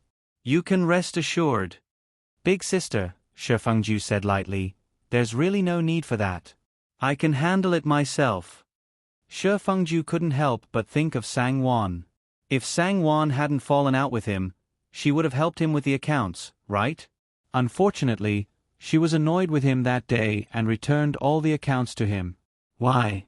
Second brother, are you afraid that someone will get jealous? Shi Yumei's face turned cold with a hint of anger. Big sister, don't blame everything on Wan Nyang. Shi Fengju was also a little angry.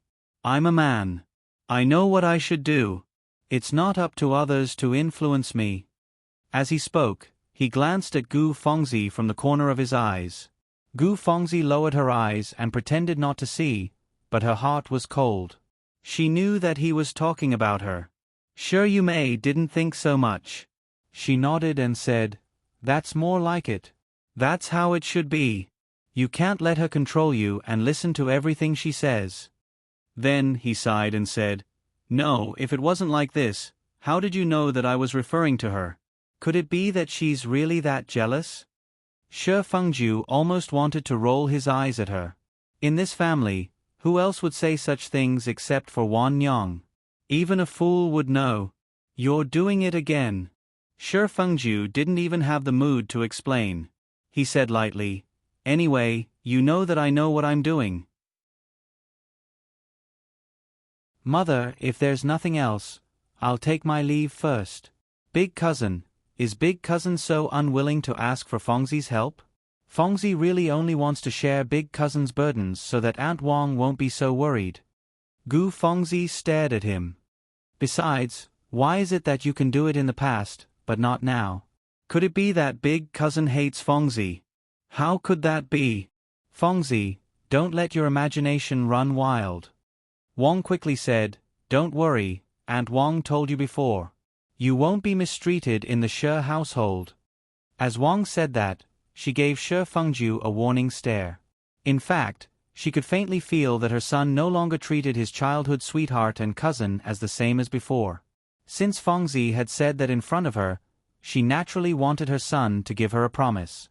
Fengzi was too pitiful, and now that she had entered the Shi household, she definitely wouldn't allow her son to bully her. "Cousin, you've misunderstood," Shi Fengju could only say calmly. "Why would I hate you for no reason? I also know that you're doing this for me, and I appreciate it. It's just that for the past year, you haven't been involved in the business matters, so there are many things that you don't know about. You might not be able to help me. When the time comes, I'll have to explain it to you in detail.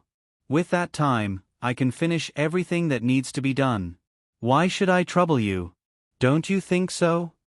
Gu Fengzi couldn't help but feel regretful. After Sang Wan entered the household, her thoughts and fighting spirit were all focused on the household, so she naturally didn't pay attention to the outside world. But she also understood that since young Mistress Shi had just entered the Shi household would definitely not allow her to follow Big Cousin around outside. So, this was inevitable. But, couldn't he just explain it to her? She was planning to use this opportunity to deepen their relationship, but who knew that it would become a reason for him to reject her? Gu Fengzi didn't give up and continued, "Actually, these matters are about the same every year. If you explain it a little, I'll understand. You can't say it like that," Shi Fengju said faintly. "Business matters aren't like farming.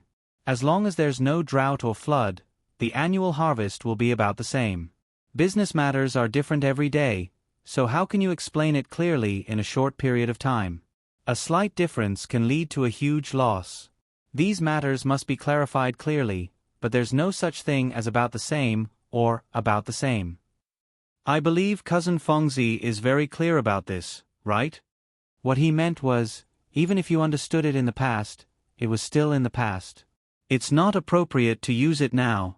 So, forget it. Wang was also confused, but she understood one thing, and that was that Gu Fengzi couldn't help her son. Instead, she would only make things more troublesome for him. Wang still felt sorry for her son, so she didn't give up and said, "Then, is there no other way? Seeing you so tired, Mother really feels sorry for you."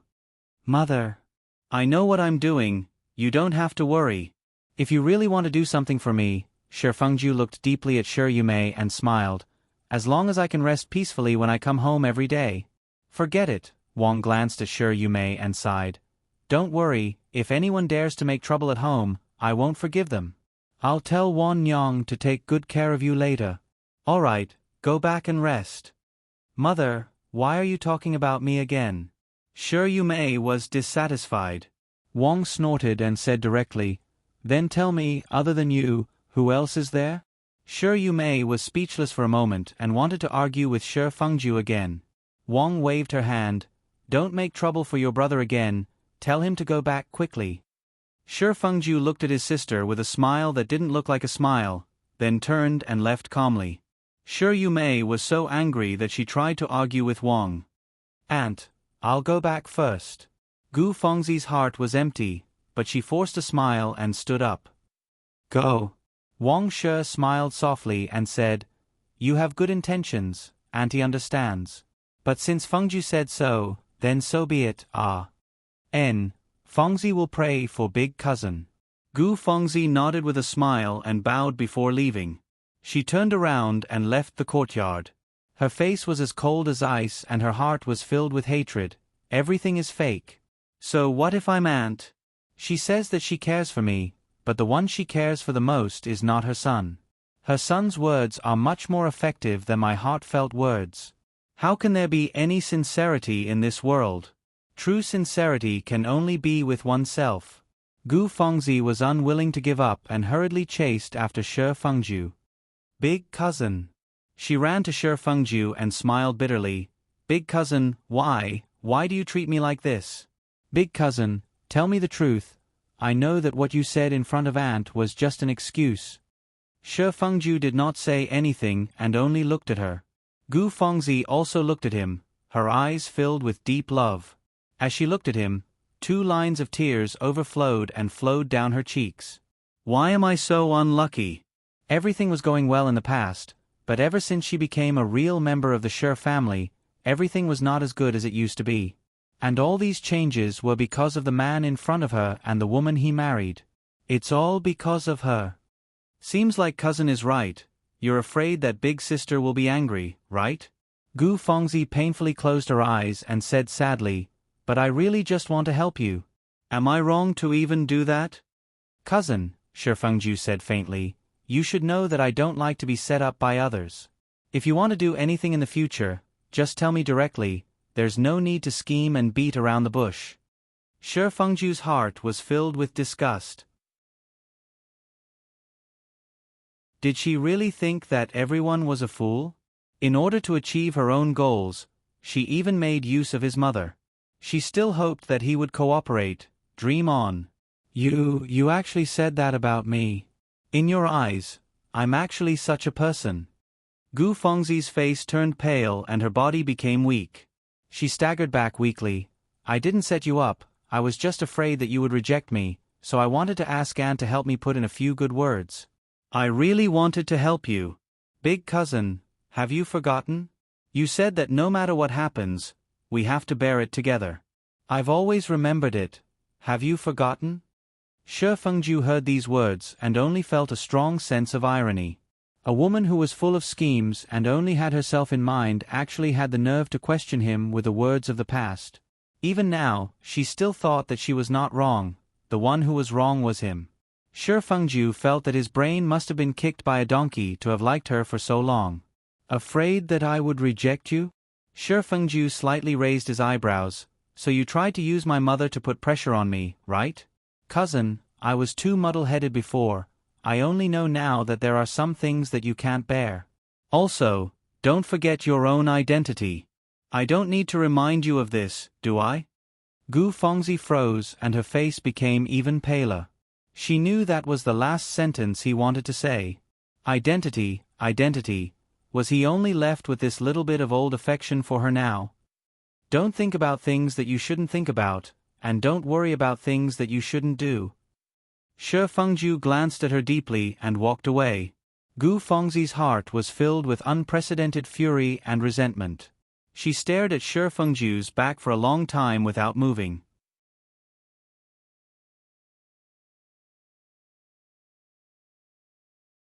Chapter 142. Status, status, and status again. However, a mere identity would not be able to trap her completely. This was only a stepping stone for her. Gu Fengzi could not imagine herself to be like concubine Shui and concubine Feng, living a cowardly life under the orders of the first madam. Her life should not be like this. Sangwan, don't be too happy too early. The debt between us is not over yet. Miss, let's go back. It's already dark. Lan Xiang saw that many passers-by were curiously glancing over and couldn't help but gently support Gu Fengzi and advise her softly. Lan Xiang had already prepared herself for her master's anger, but Gu Fengzi only turned to smile at her and nodded, let's go back. Lan Xiang heaved a sigh of relief and hurriedly advised, Miss, actually first young master still has you in his heart. Otherwise, he wouldn't be so angry. Oh, you think so? Gu Fengzi raised her eyebrows and was a little startled. Yes, Lan Xiang's spirit rose and hurriedly said, Miss, think about it, first young master was so angry because you wanted first madam to speak up for you. You didn't go directly to first young master, so first young master must feel that you have distanced yourself from him, that's why he was angry. Miss, if there's anything else in the future, why don't you tell first young master directly? This servant believes that first young master will be happy. These words touched the bottom of her heart. Gu Fengzi's eyes lit up, and her heart felt a little better. You're right, it seems like it's true. This time, I really didn't think it through enough and ended up making a fool of myself. Miss, there will be opportunities in the future, don't be discouraged. Let's talk about it later. Gu Fengzi became depressed again. The duck that was about to be in her hands had flown away again. She didn't know when there would be a suitable opportunity next time. Shi Fengju originally wanted to return to the study, but unknowingly, he walked to the entrance of Ning Garden. He unconsciously lifted his foot and was about to walk in, but his mind suddenly jolted awake. He retracted his foot and stood at the door with his hands behind his back, hesitating. To enter or not to enter made him feel rather conflicted. The young maidservants didn't dare to provoke him. They were also afraid of getting into trouble. Someone had already rushed to report to Sang Wan. The rest of the maidservants didn't dare to stand in the garden and watch the scene with the young master. They pretended not to see him and left one by one. Others could avoid him, but Sang Wan couldn't. She led Lu Ye and Xing Ji out to welcome him. She lowered her head and greeted him. Why don't you go in, young master? Shi Fengju raised his head, and a gentle face came into view. Her eyes were calm, and her expression was tranquil. In the eyes of others, she was dignified, generous, gentle, and virtuous. However, in Shi Fengju's eyes, there was clearly a lingering indifference and coldness. There was clearly an invisible chasm between the two of them that they would never be able to cross and reach each other. Shi Fengju felt a wave of irritation in his heart. He would rather she resent him, be angry with him, and lose her temper with him than to see her treat him like this. Shi Fengju's cold expression suddenly collapsed. He coldly snorted and said, No need. Young mistress, please do as you please. As he spoke, he turned and left in a huff. Young mistress, why is young master so polite today? Lu Ye was a little confused. Sang Wan faintly said, Young master is a gentleman. He has always been polite to others. You lass, what nonsense are you spouting? Lu Ye stuck out her tongue and didn't dare to say anything else.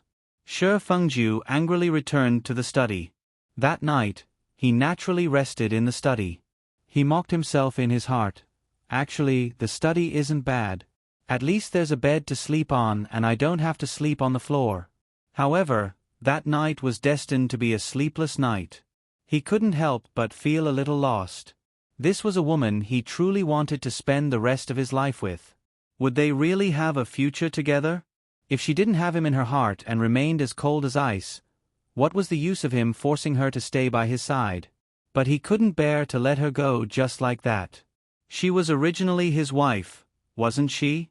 Sang Wan didn't have a good time either. When Momoli found out that Shi Fengju had left without entering the house, Sang Wan didn't take the initiative to ask him to stay.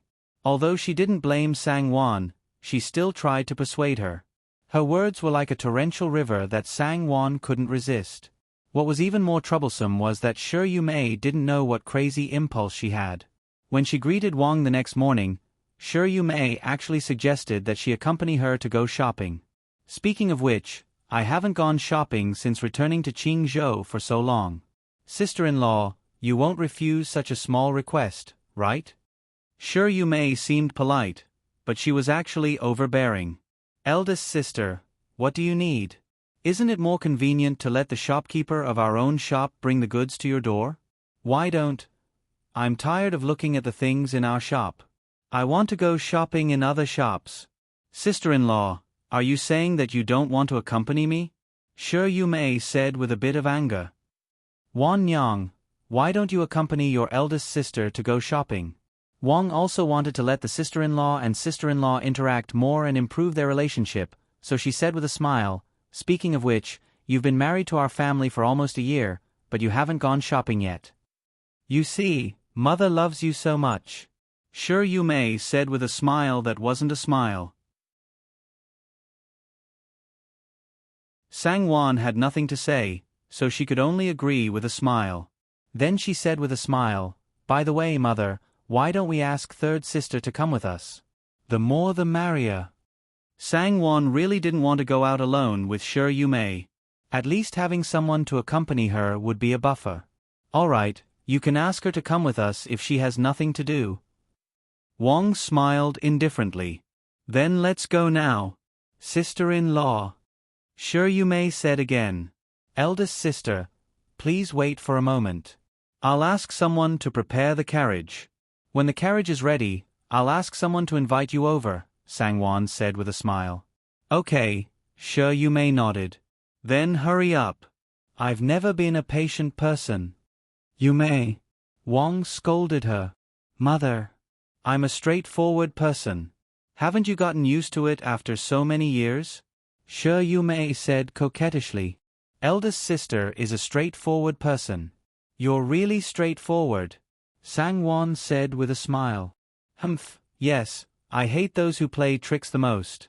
If you run into me, don't blame me for being rude. Sang-won smiled and didn't say anything. She said goodbye and went to prepare the carriage. Anyway, she and Sure You May had never talked together, so she didn't count on it. Sang-won ordered Xing-ji to ask someone to prepare the carriage while she went back to Ning Garden to change her clothes. She picked a pink fur coat and put it on. Then, she combed her hair and changed it into 2 brightly colored pearl hairpins. She put on a Zhaojun set and prepared a cloud brocade cloak embroidered with red plum blossoms. See how much money we have left, Sang-won ordered Luya. This was the most important thing. Luya carried the box over with an ugly expression. She smiled bitterly and said, Young mistress, it's all here. There's only less than 400 taels left. Sang-won suddenly felt a headache coming on. She was used to the Sure family's wealth. Even Luya used the word only when talking about 400 taels, let alone Sure You May. This amount was probably not enough for her. However, Sang-won didn't have much cash on hand. Her monthly allowance was 20 taels, and the servants' rewards were around 11 to 12 taels. She could only save 7 to 8 taels. Although the housekeepers and nannies would occasionally give her gifts, none of them gave her any money. After all, no matter how much money they had, how could they compare to the Sure family? It was inevitable that they would want to give her 10 or 20 taels, but it was not enough in the eyes of the young mistress. Who would have the nerve to give her money? It was better to give her something to express their sincerity. Most of the gifts were new fruits and snacks, new dishes, fragrances, cosmetics, embroidery, and handmade shoes and socks. How could Sang-won exchange these for money? If she said it out loud, people would laugh their heads off. Therefore, in the entire household, the poorest person was probably Sang-won, the Sure family's young mistress. Fortunately, Sure Fengju would give her some pocket money from time to time. These few hundred taels were all saved up in this way. What should she do? When it came to shopping, Sure You May would definitely not fork out any money. Even if she wanted to, Sang-won would not dare to let her do so. Otherwise, if her mother-in-law knew, she would definitely be unhappy. The master and servant pair looked at each other with worry. Oh, what's wrong with young mistress? Mama Lee came in and saw this scene. She couldn't help but be surprised and asked with a smile. Eldest Missy asked young mistress to accompany her shopping. Young mistress is worried about money. Luya smiled and said quickly. Sang-won could not stop her in time and could only smile and say embarrassedly, "I didn't think that I would be so poor. If I can't even afford to buy something decent for Big Sister, won't I become a joke to Big Sister?" She was afraid that Sure You May would not believe her and think that she was petty. "That's nothing." Mama Lee smiled and said, "Young mistress, you're thinking too much. You're the Sure family's young mistress. Which shop would be so blind as to accept your money? No matter what you like, you can just take it and record it. When the time comes, the shop assistant will take the bill and look for young master." Mama Lee said with a smile, "If it were the old slave, young mistress, you're too honest. If you don't have money to spend, why don't you ask young master for it? It's only right for you to spend young master's money." Sang-won directly ignored the last sentence and said with a smile, "Hearing Nanny say so, I'm relieved." Luya also heaved a sigh of relief. She closed the box and said, "Then this servant will take it back and put it away properly. There's no need to bring it along." "It's better to bring it along," Sang-won said. "Bring it along in case we need to use it." Then bring half of it." Luya was still very responsible for her master's money. She said with heartache, "This is all of young mistress' savings. You can't spend it all. Let's not talk about other things, but during the new year, you'll have to give a big red packet everywhere." Mama Lee and Sang-won laughed at her words. After preparing the carriage and preparing to set off, Sure You May grumbled a few times, "Why are you so slow?" and "We've waited for almost an hour." These words went in one ear and out the other, but Sang-won did not pay them any heed. Sang-won felt that she really could not afford to be angry with this sister-in-law who was obviously incompatible with her. Sure Lien was also a good-tempered person. She smiled from beginning to end and her expression was tranquil, without the slightest bit of anger. Sure You May grumbled a few times and felt that it was boring. She unhappily shut her mouth and leaned against the wall of the carriage, regretting that Gu Fengzi did not come.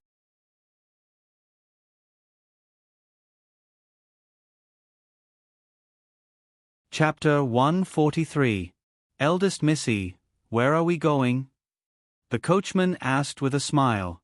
Sure You May glanced at Sang-won and said, "Why don't you ask your young mistress? Your young mistress is the true head of the Sure family. You're so tactless that you don't even know the rules. Aren't you afraid that your young mistress will make you suffer? I've never strolled around Qingzhou City, and I don't have anything to buy. I'll listen to Big Sister."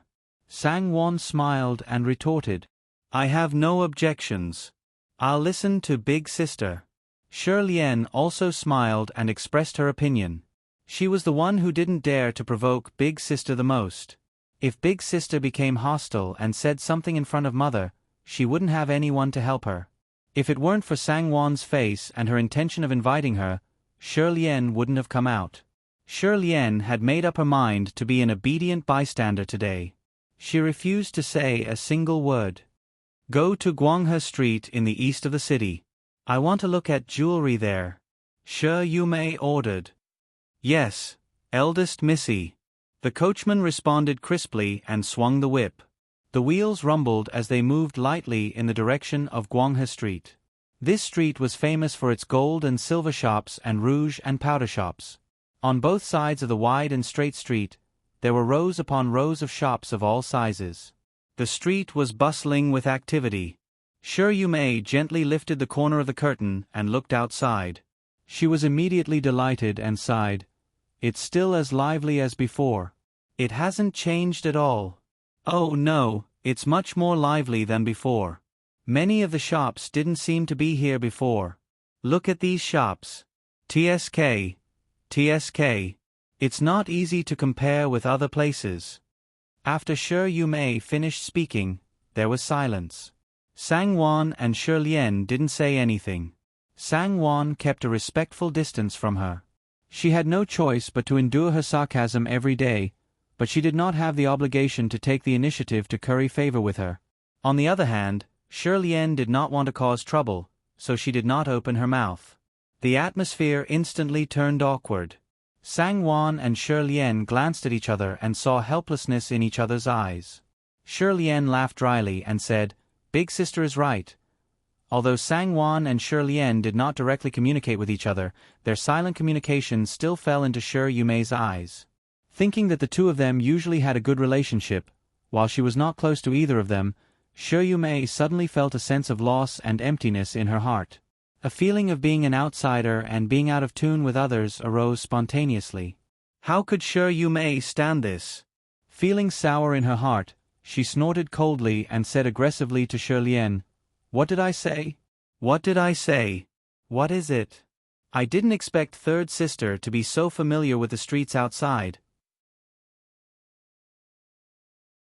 Big sister, you must be joking. This is the third time I've come out shopping in my life. How would I know? Shi Lian panicked and forced a smile. If you don't know, then don't blindly agree. Do you know what I'm saying? You're just pretending. Shi Yumei glared at her angrily and even mocked Sang Wan. Our Shi family has always been honest, don't learn to say one thing and mean another. Shi Lian's face turned red and she lowered her head, not daring to say another word. She subconsciously looked at Sang Wan with grievance. Sang Wan did not care about what Shi Yumei said and only treated herself as a steward. She smiled faintly and said, "This area is quite lively, do you want to go down and take a look?" "No." Shi Yumei saw Sang Wan's nonchalant expression and became angry. She raised her voice and said angrily, "Hurry up. Stop at Cheong Fong Pavilion." Cheong Fong Pavilion. Isn't that in the south of the city near Xinghua Fong? The coachman was startled. Yes. That's where we're going. Why? Shi Yumei was even more annoyed. Yes, we're going now. The coachman secretly scolded himself for talking too much and hurriedly drove the carriage. He thought to himself, "I'll go wherever Big Missy says. Even if she wants me to drive around Qingzhou City, I can only listen to her orders.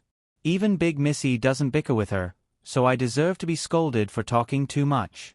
Sang Wan and Shi Lian naturally did not have any objections. Anyway, shopping was not their idea, nor was it their purpose. Shi Yumei could do whatever she wanted. As long as this day passed peacefully, everyone would be happy. Cheong Fong Pavilion was a famous jewelry store in the city. It specialized in the business of high-quality jewelry. It was opened by a Fujian merchant more than 10 years ago. Today, that Fujian merchant's family had settled down in Qingzhou. This jewelry store had always been operating steadily. Although it was low-key, it was the kind of store that made a lot of money silently. It was quite famous in Qingzhou's upper-class society and earned at least 100,000 taels of silver every year. "Oh, isn't this Big Missy Shi? Please come in, please come in. You're a rare guest, I haven't seen you in a long time." These two madams and Miss R. When the shopkeeper saw Shi Yumei, he hurriedly greeted her with a smile. However, he did not recognize Sang Wan and Shi Lian. "I've only been here twice.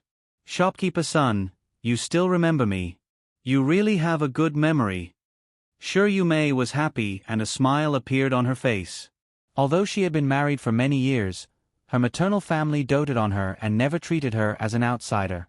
Shi Yumei had a carefree personality and did not treat herself as an outsider. When she heard someone call her Big Missy Shi, she was especially happy. "Look at what you're saying. Who in Qingzhou City doesn't know that you're the Big Missy Shi? Even if I've only seen you once, this old man will never forget you," Shopkeeper's son said with a smile as he invited the three people into the inner hall and ordered the waiter to prepare the best tea. "Aya, shopkeeper son, you're too polite." Shi Yumei laughed. "This old man is only speaking the truth. I've made Big Missy Shi laugh." Shopkeeper's son smiled in agreement. However, he looked at Shi Yumei with a puzzled expression, indicating for her to introduce Sang Wan and Shi Lian.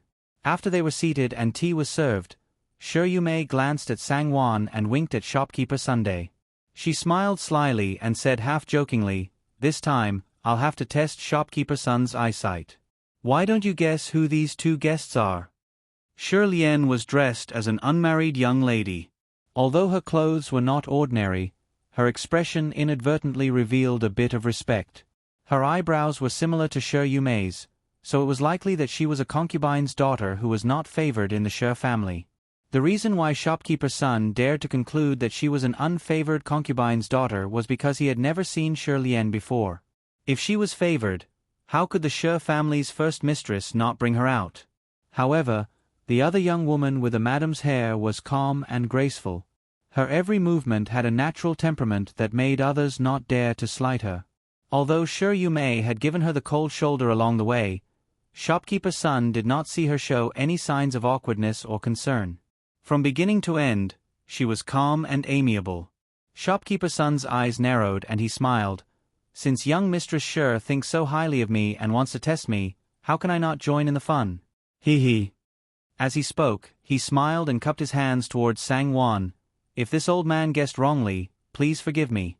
It was just a joke. You are young Mistress Shi, right? Shopkeeper Sun, you have good eyesight. I am indeed our young mistress. Xingji smiled and said softly. Honored guests, honored guests. I didn't know you were young Mistress Shi. Please forgive me for my rudeness. Shopkeeper Sun said with a sincere smile. Sang-won smiled faintly and was about to reply when Shi Yumei interrupted with a smile. Shopkeeper Sun, you're too polite. My sister-in-law is a magnanimous person, so why would she be so calculative with you? Hee hee, that's right, that's right. Shopkeeper Sun looked at Shi Lian and smiled. Then this must be the house's young mistress. This is my family's third younger sister. Shi Yumei said with an impatient smile. I say, Shopkeeper Sun, do you have anything good? Hurry up and take it out. Why are you talking about useless things? Hee hee, yes. I will take it out, I will take it out. This old man was too happy. Young mistress and the two young misses, please don't blame me. Shopkeeper Sun smiled and looked around. He asked politely, what would young mistress and the two young misses like to see? If there is something good, just take it out. We will only know after we see it. Shi Yumei said. This old man is confused. Look at what you are asking. Shopkeeper Sun smiled and pretended to slap his own mouth. He hurriedly opened the key and brought out the treasures of the shop. Shopkeeper Sun brought out 3 complete sets of fine jewelry and several individual pieces of good quality jewelry. They were placed on 4 trays covered with red velvet cloth and presented to them. One set was called Drunken Hibiscus.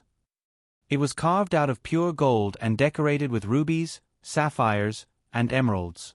The main piece was a golden threaded hibiscus crown with 8 treasures. It was a pure gold color and exquisitely carved. Not only were the gems of different colors large, but they were also of excellent quality. They were soft and radiant, without a trace of impurities. Another set was called Lantion Pearl. It was made of gold placenta and emerald. The main piece was a phoenix head ornament with 12 pearls the size of longans and 36 pearls. The phoenix head ornament's eye was a natural black pearl the size of a thumb. It shone with a gentle light and was very eye-catching. The last set was called Falling Petals. It was made of the most transparent jadeite and was decorated with pink, crimson, pomegranate, begonia, and other red gemstones. The red flowers and green leaves were very eye-catching and eye-catching.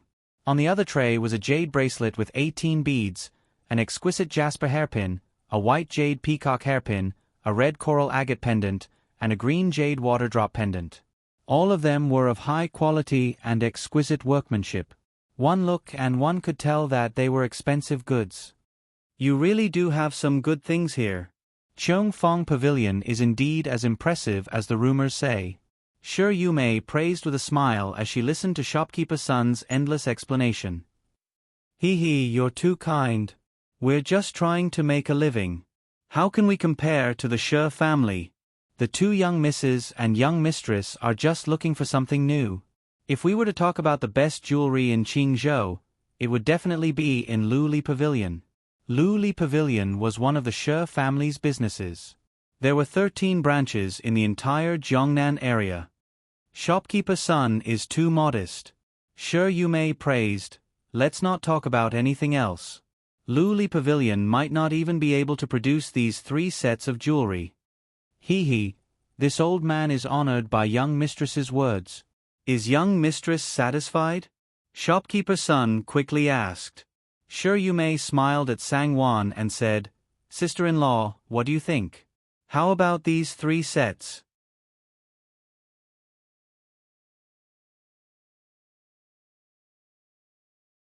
Chapter 144. Sangwon smiled and said, according to Shopkeeper's son, each one has its own merits and is equally matched. Let's see which one big sister likes. As the saying goes, 1,000 taels of gold can't buy what's in the heart. Young mistress is right. As long as young mistress likes it, it's fine. Shopkeeper's son said with a smile. Which one do I like? Sure you may said with a smile that wasn't a smile. What if I like all 3? Would sister-in-law be willing to buy them for me? Sangwon's face stiffened. Shi Lian also raised her head in surprise, but quickly lowered her eyes.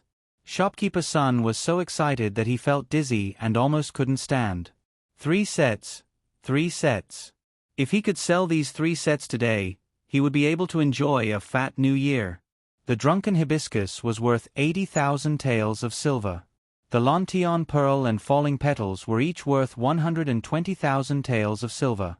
If he bought all 3 sets, he would be able to get a discount of a few thousand taels. At the very least, he could sell them for 300,000 taels. According to the store's rules, he could get a commission of 2%, which was 6,000 taels. Young mistress really has good taste. Shopkeeper's son said with a smile, these 3 sets of jewelry are the treasures of our store. There is only one set in the world, and there is no other set. It's a perfect match for young mistress's status. Sister-in-law, what do you think? Sure you may asked with a smile. Of course it's good. Sangwon said with a faint smile, if big sister likes it, then you can buy it. Sister-in-law is so generous.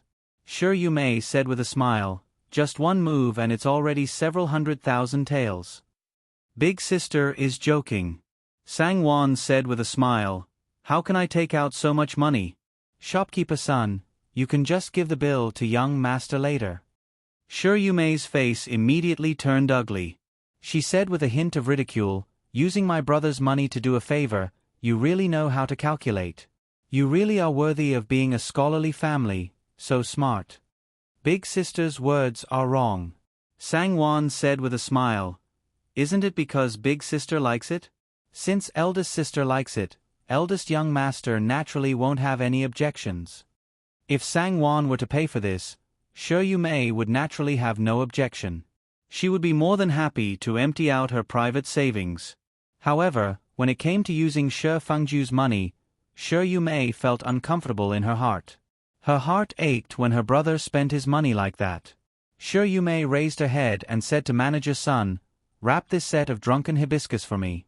I'll take this set. Then he turned to Sangwon and said with a smile that was not a smile, Sister-in-law has been the head of the household for more than half a year. Could it be that you don't even have several tens of thousands of taels? I only want 1 set. Sister-in-law can't be unable to pay for such a small amount of money, right? What would her mother-in-law and the second branch think if Sure you may went back and told them that she had amassed several tens of thousands of private savings in half a year? If she really did have the money, then it wouldn't be an unjust accusation. However, she clearly didn't have it. Sangwon didn't want to be framed for no reason. I do have it in the public accounts, and a lot of it has passed through my hands. Since Big Sister said so, then I'll go back and talk to the accountant and see if I can get it through the public accounts. Sangwon pretended not to understand her words. Sure you may's face suddenly became ugly. However, it was inconvenient to talk about her private savings in front of others. She coldly snorted and didn't say anything else. Sangwon saw that she had stopped and smiled. She turned to Shi Lian and said with a smile, Third sister, why don't you also pick 1 or 2 sets? Since we've come out, we can't go back empty-handed. No need, no need. I don't usually wear these things. The amount that mother and I give each year is enough. Shi Lian hurriedly declined with a smile. Idiot, sister-in-law brought you out, so why are you being so polite? Quickly pick 1 or 2 sets. Sangwon smiled and glared at her. Shopkeeper's son also joined in the fun. He moved the tray of single pieces closer to Shi Lian. Shi Lian smiled and thanked him. After looking around, she picked a gold ring inlaid with red gemstones. She smiled and said, I'll take this. This looks better. I'll take this. Sangwon smiled and took a green jade bracelet with 18 beads. She put it on Shi Lian's hand and said with a smile, Look at how beautiful it is. It's perfect for you. Young mistress really has good taste. These are the highest quality jade beads. Such a large red pomegranate Buddha head is rare. It's perfect for young mistress to wear. Shopkeeper's son also smiled. Really? But it's a bit too expensive. Which young lady didn't like beautiful jewelry? Shi Lian gently rubbed the bracelet on her hand. It was round and smooth, and had a very nice touch. It was soft and transparent. She also liked it a bit, but she still had some doubts in her heart. She had always been self-aware. How could she dare to compare herself with Shi Yumei? Not expensive, not expensive. This bracelet is only 800 taels. It's a very good price. And it's perfect for young mistress to wear. Shopkeeper's son said with a smile. It's so expensive, yet you say it's not expensive. Shi Lian was shocked. Such a small bracelet cost 800 taels. She quickly wanted to take it off. Sangwon gently stopped her hand. She smiled at shopkeeper's son and said, I'll take this. Sister-in-law, but... No buts.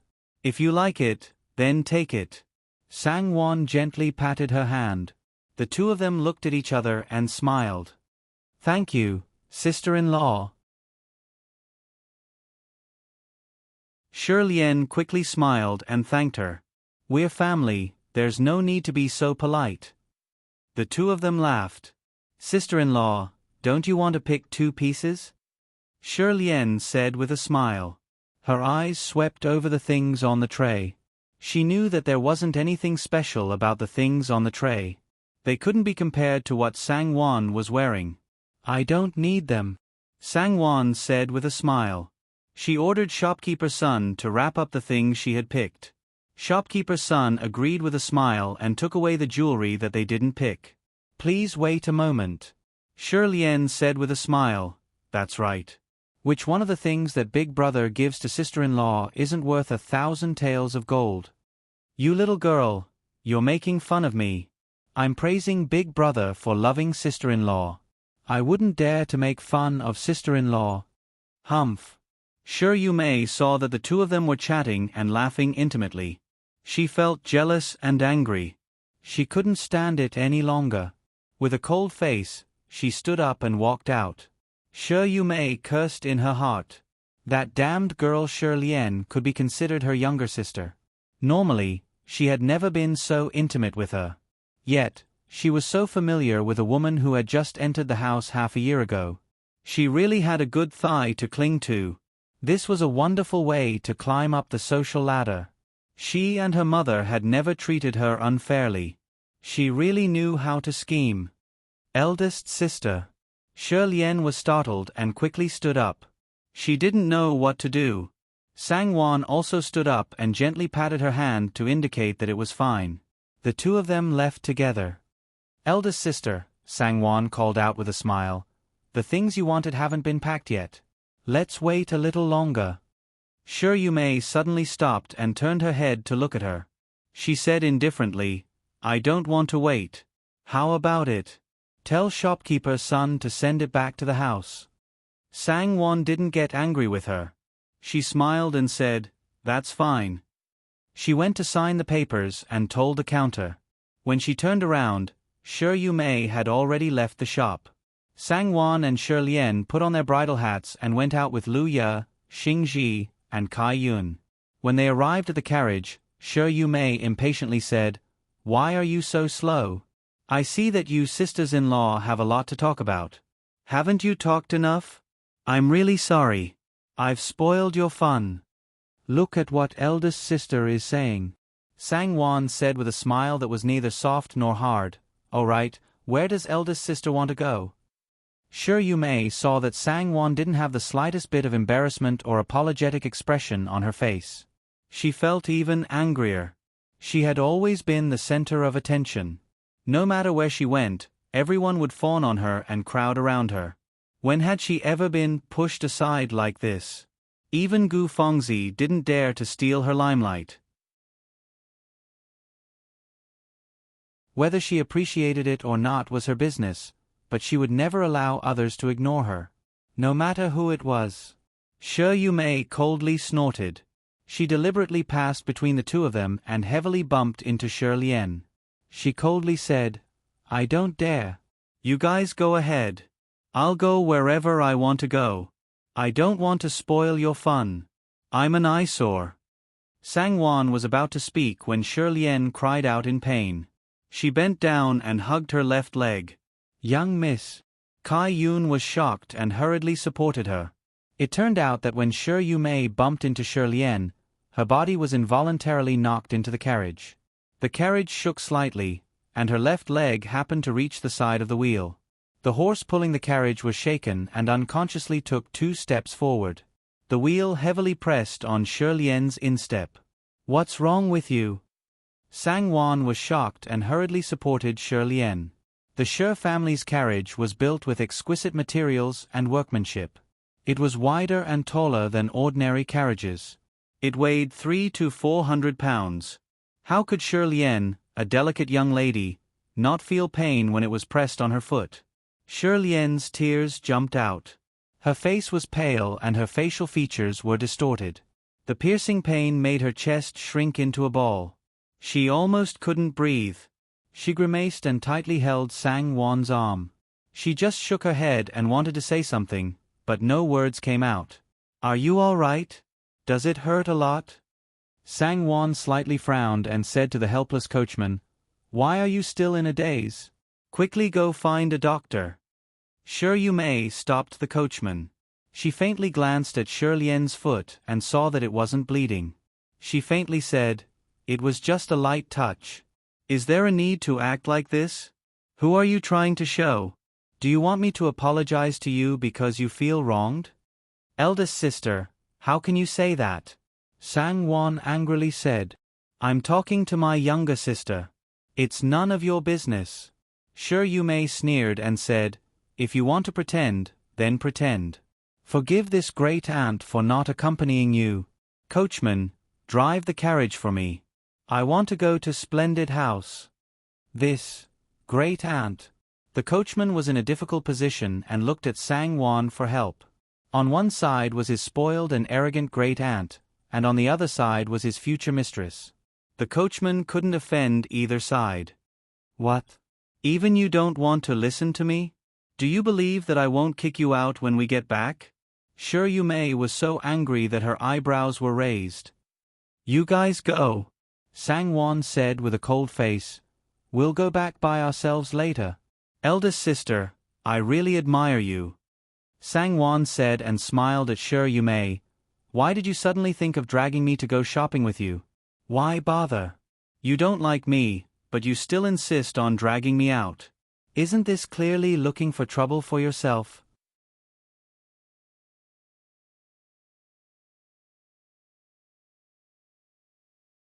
Chapter 145.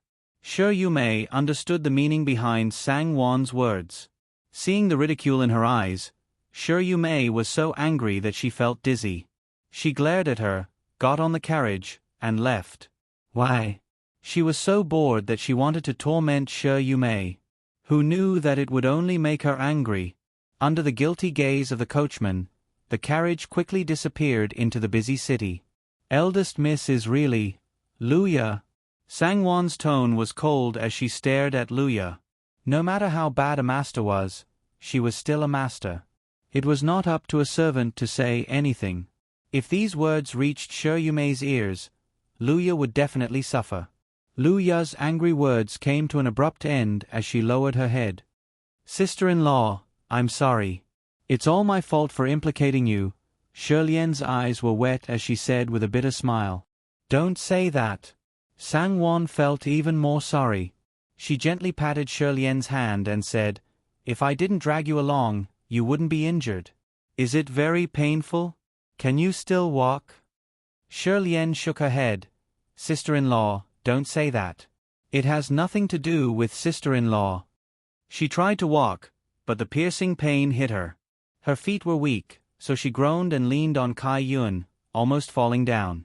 She said with a bitter smile, Sister-in-law, bear with it. We'll hire a carriage and go to the medical center. Sangwon saw that Shirlian's lips were about to break from biting, and there was a fine layer of sweat on her forehead and temples. She knew that Shirlian was really in pain and felt very sorry. Sister-in-law, it's okay. I can bear with it. Shirlian's eyes were hot and she almost cried again. Since her concubine mother passed away, no one really cared about her except Kai Yun. She could clearly see the concerned expression on Sangwon's face. Silly sister. Don't cry, don't be afraid. Sister-in-law is here. Sangwon didn't know what Shirlian was thinking.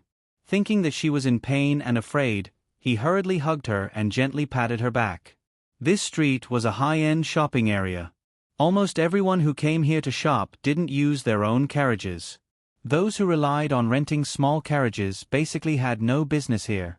Over time, naturally, no one was willing to come here. Sangwon and the others waited for a long time, but there was not a single rental carriage passing by. Seeing that Shirlian's foot seemed to be a little swollen, Sangwon couldn't help but worry.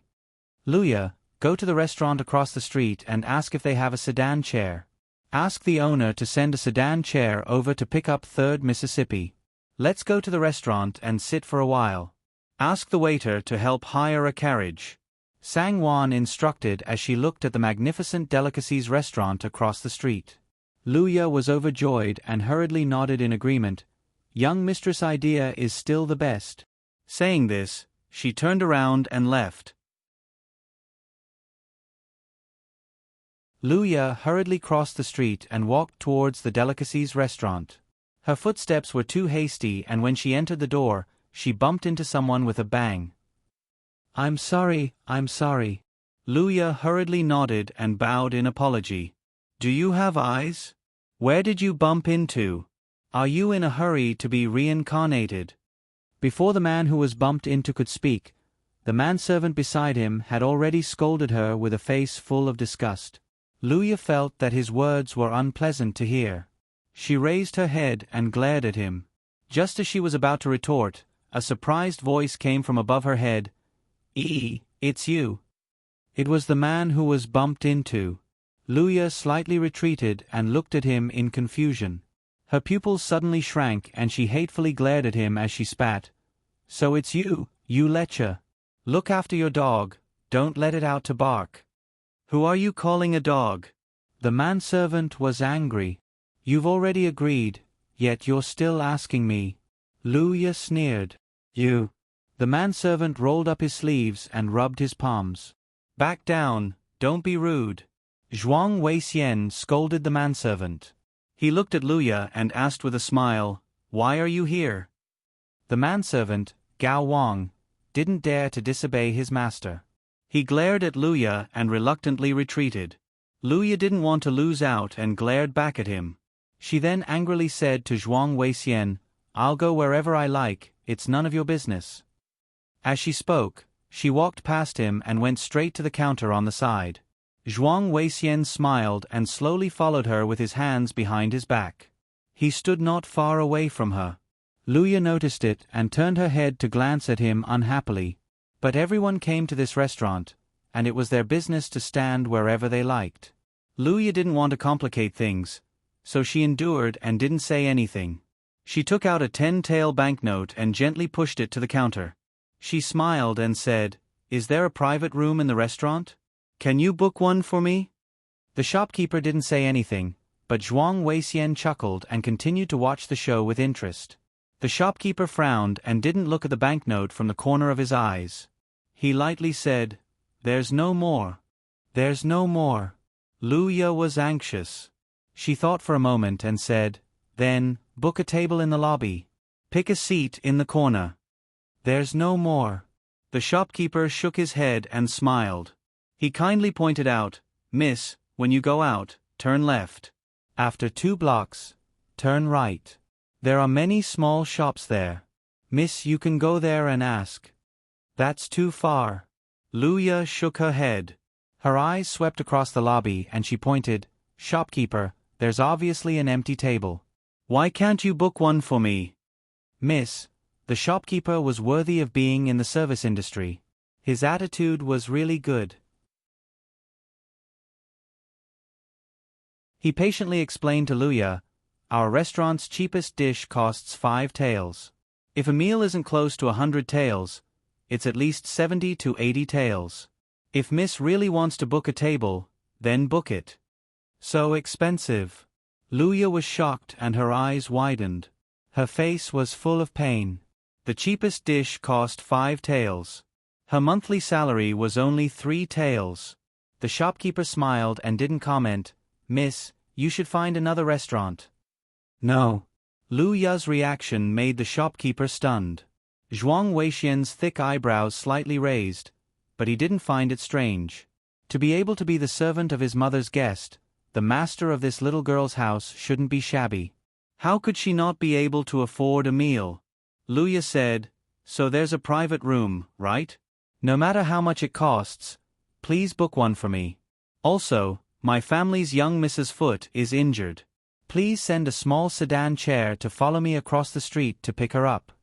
Miss, the shopkeeper couldn't help but take a look at Luya's clothes. It was a thin cotton-padded jacket with a pea-green floral pattern. Her hair was pinned with a jeweled flower hairpin and an exquisitely made pink silk begonia flower. On her left wrist was a beautiful green jade bracelet. She seemed to be the head servant of a rich family. The shopkeeper secretly felt lucky. Fortunately, he was polite to this little girl before. He tentatively asked, Yes, but according to the rules, you have to pay a deposit of 100 taels. 100 taels? That's so much. It was true that Luya had 200 silvers worth of banknotes in her arms, but that was Sangwon's pitiful private stash. Giving it away like that really made her heart ache. After thinking about it, Luya smiled and asked, Can I put it on the tab? Put it on the tab and you can ask my family's young master or the housekeeper for it. In any case, this mess was caused by Shi Yumei, so why should their young mistress be the one to clean up the mess? If the housekeeper didn't pay for it, his young master would. Luya's abacus was brilliant. Put it on the tab? The shopkeeper looked at her with a smile that didn't look like a smile. He thought that this little girl was really interesting. He then asked lightly, Which family in the city do you belong to? And your young master is? Luya thought that the shopkeeper had agreed and happily smiled. My young master is the young master of the Shi family. Just put it on the Shi family's tab. Shi family?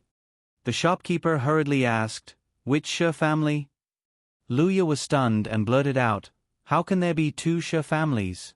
It's the Shi family in Qingxi Avenue. Your young master is the young master of the Shi family, the richest family in Qingzhou? The shopkeeper was shocked. Yes. Luya smiled and said, Shopkeeper, my family's young mistress and third missy are still waiting opposite.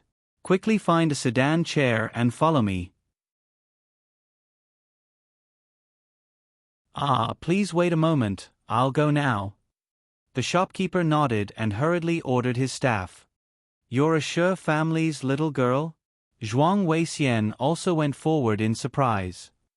Young Master Zhuang, when did you arrive? The shopkeeper hurriedly came out from the back and bowed with his hands clasped in front of his chest. He smiled embarrassedly and said, This old one has poor eyesight and didn't see young Master Zhuang. Please forgive me. Zhuang Weixian purposely stood at a position where the shopkeeper couldn't see. He smiled and waved his hand, not minding. The shopkeeper hurriedly smiled and invited him upstairs. The room you booked is the second room on the west side of the second floor. It's already prepared, please go ahead. No hurry, you don't have to entertain me. Just entertain this young lady. I'll go up myself later. Zhuang Weixian smiled and glanced at Luya. Kiki, Thank you for your understanding, young Master Zhuang. The shopkeeper hurriedly smiled at Luya and said, The sedan chair will be here soon, please wait a moment. Thank you, shopkeeper. Luya smiled and nodded, not even looking at Zhuang Weixian. Zhuang Weixian felt hurt and was indignant. This was the second time he was despised by someone since he was young. The key point was that the first time was also by her.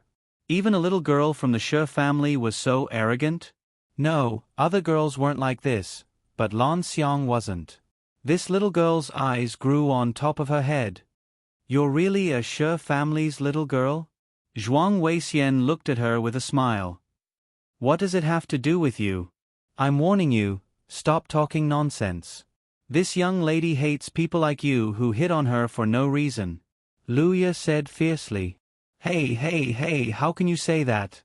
Gao Wang was so angry that he wanted to jump up, but he could only shrink back after being glared at by Zhuang Weixian. So fierce. Didn't your master teach you the rules? Zhuang Weixian smiled. What does it have to do with you?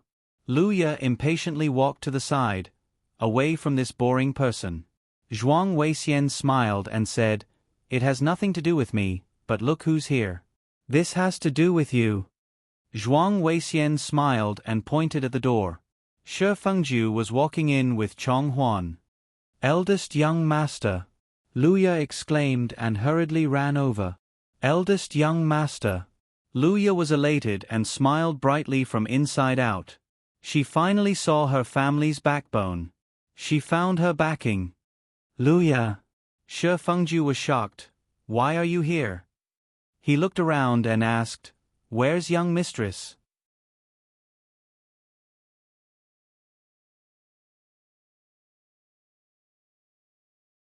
Chapter 146. Young master, you should go and take a look. Young mistress and third missy are on the opposite street. Third missy is injured. Young mistress asked me to come. Injured? What happened?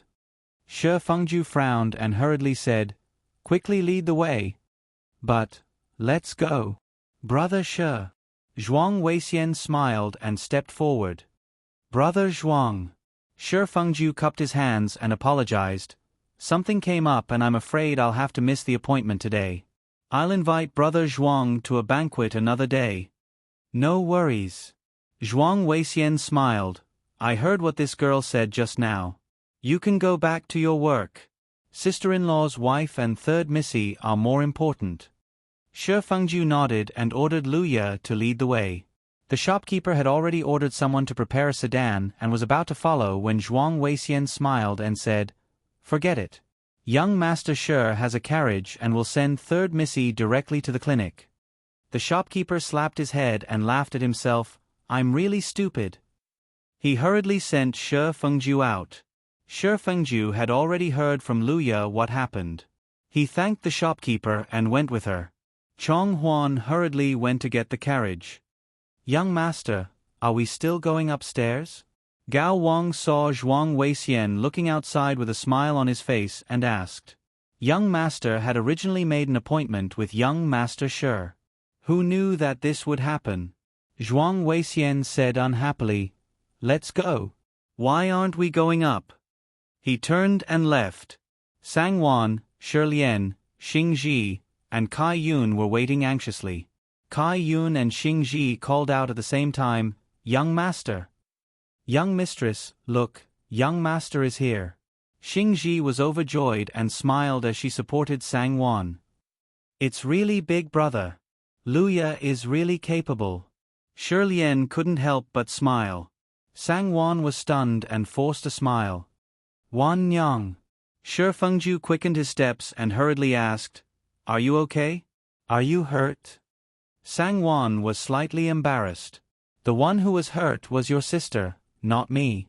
Didn't Luya tell you? What would your sister think if you did that? I'm fine. It's third sister's foot that's injured. Sang Wan shook her head and said.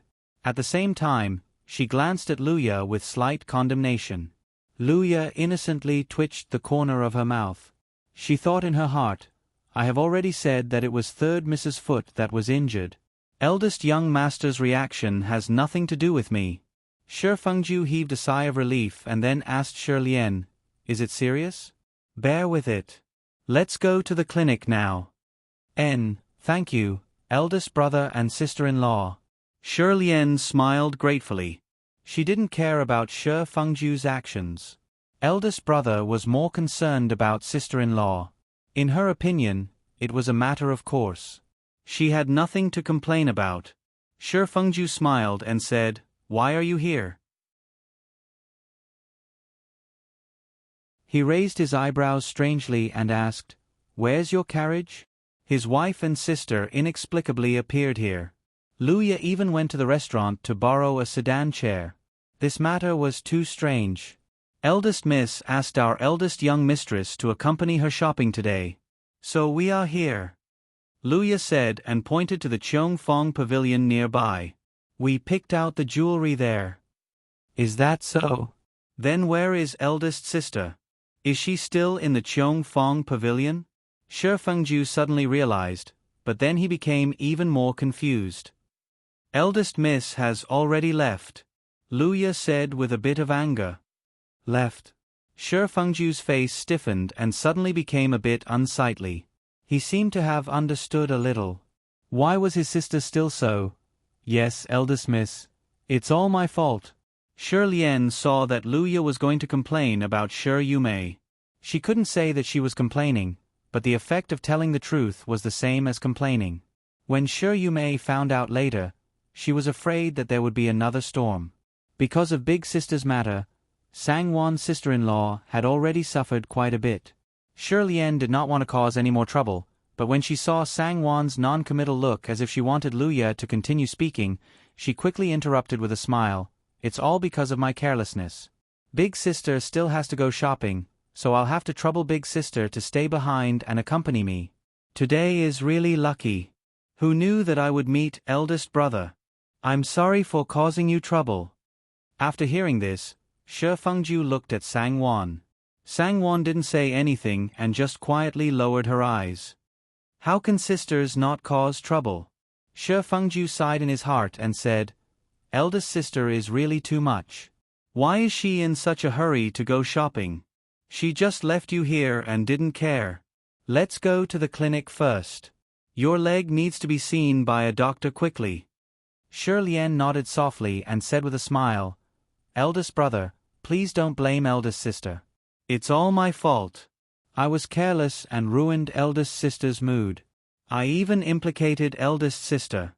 It's really, if you blame eldest sister again, I'll feel more and more guilty." Shi Fengju knew that she was afraid of causing trouble. She would rather be wronged than cause trouble.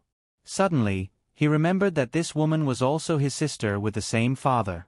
Compared to eldest sister, she was simply incomparable. Shi Fengju suddenly felt a little sad. "Don't say that."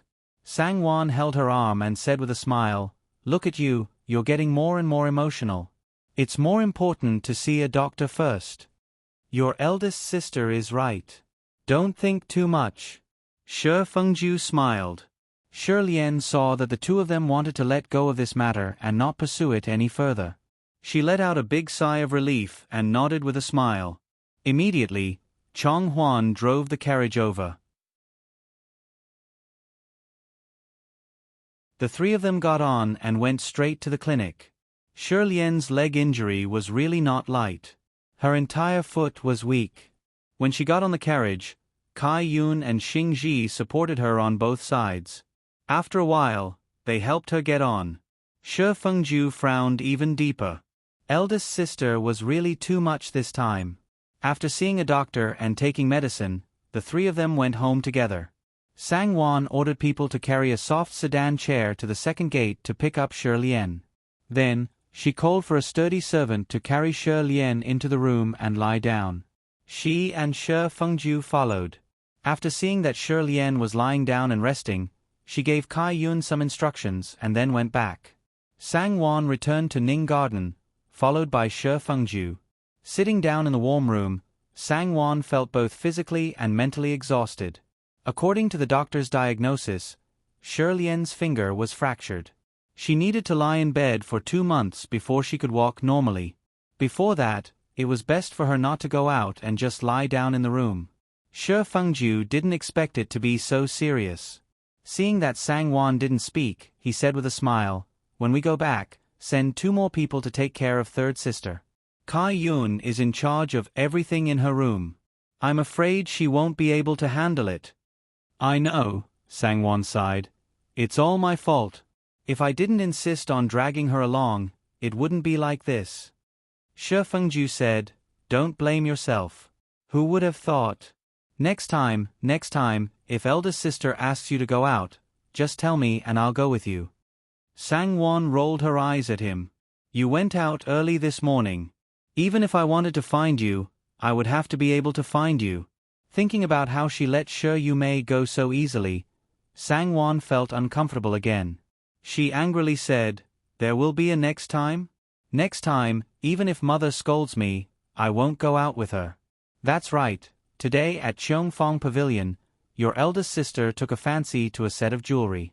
It costs 80,000 taels. I picked out a bracelet with 18 beads for third sister. It's 800 taels. Later, shopkeeper's son will give you the bill." Shi Fengju said, "Oh," and didn't pay much attention to it. He smiled and said, "The things at Cheongfong Pavilion are pretty good. Why didn't you buy them?" "No need." Sang-won was a little annoyed. She thought to herself, after picking out a bracelet for third sister, your eldest sister's face was so cold that it was about to turn into ice. How could she resist me? When the time comes, who knows what kind of nice things she'll say. "Wan Yang," Shi Fengju sighed.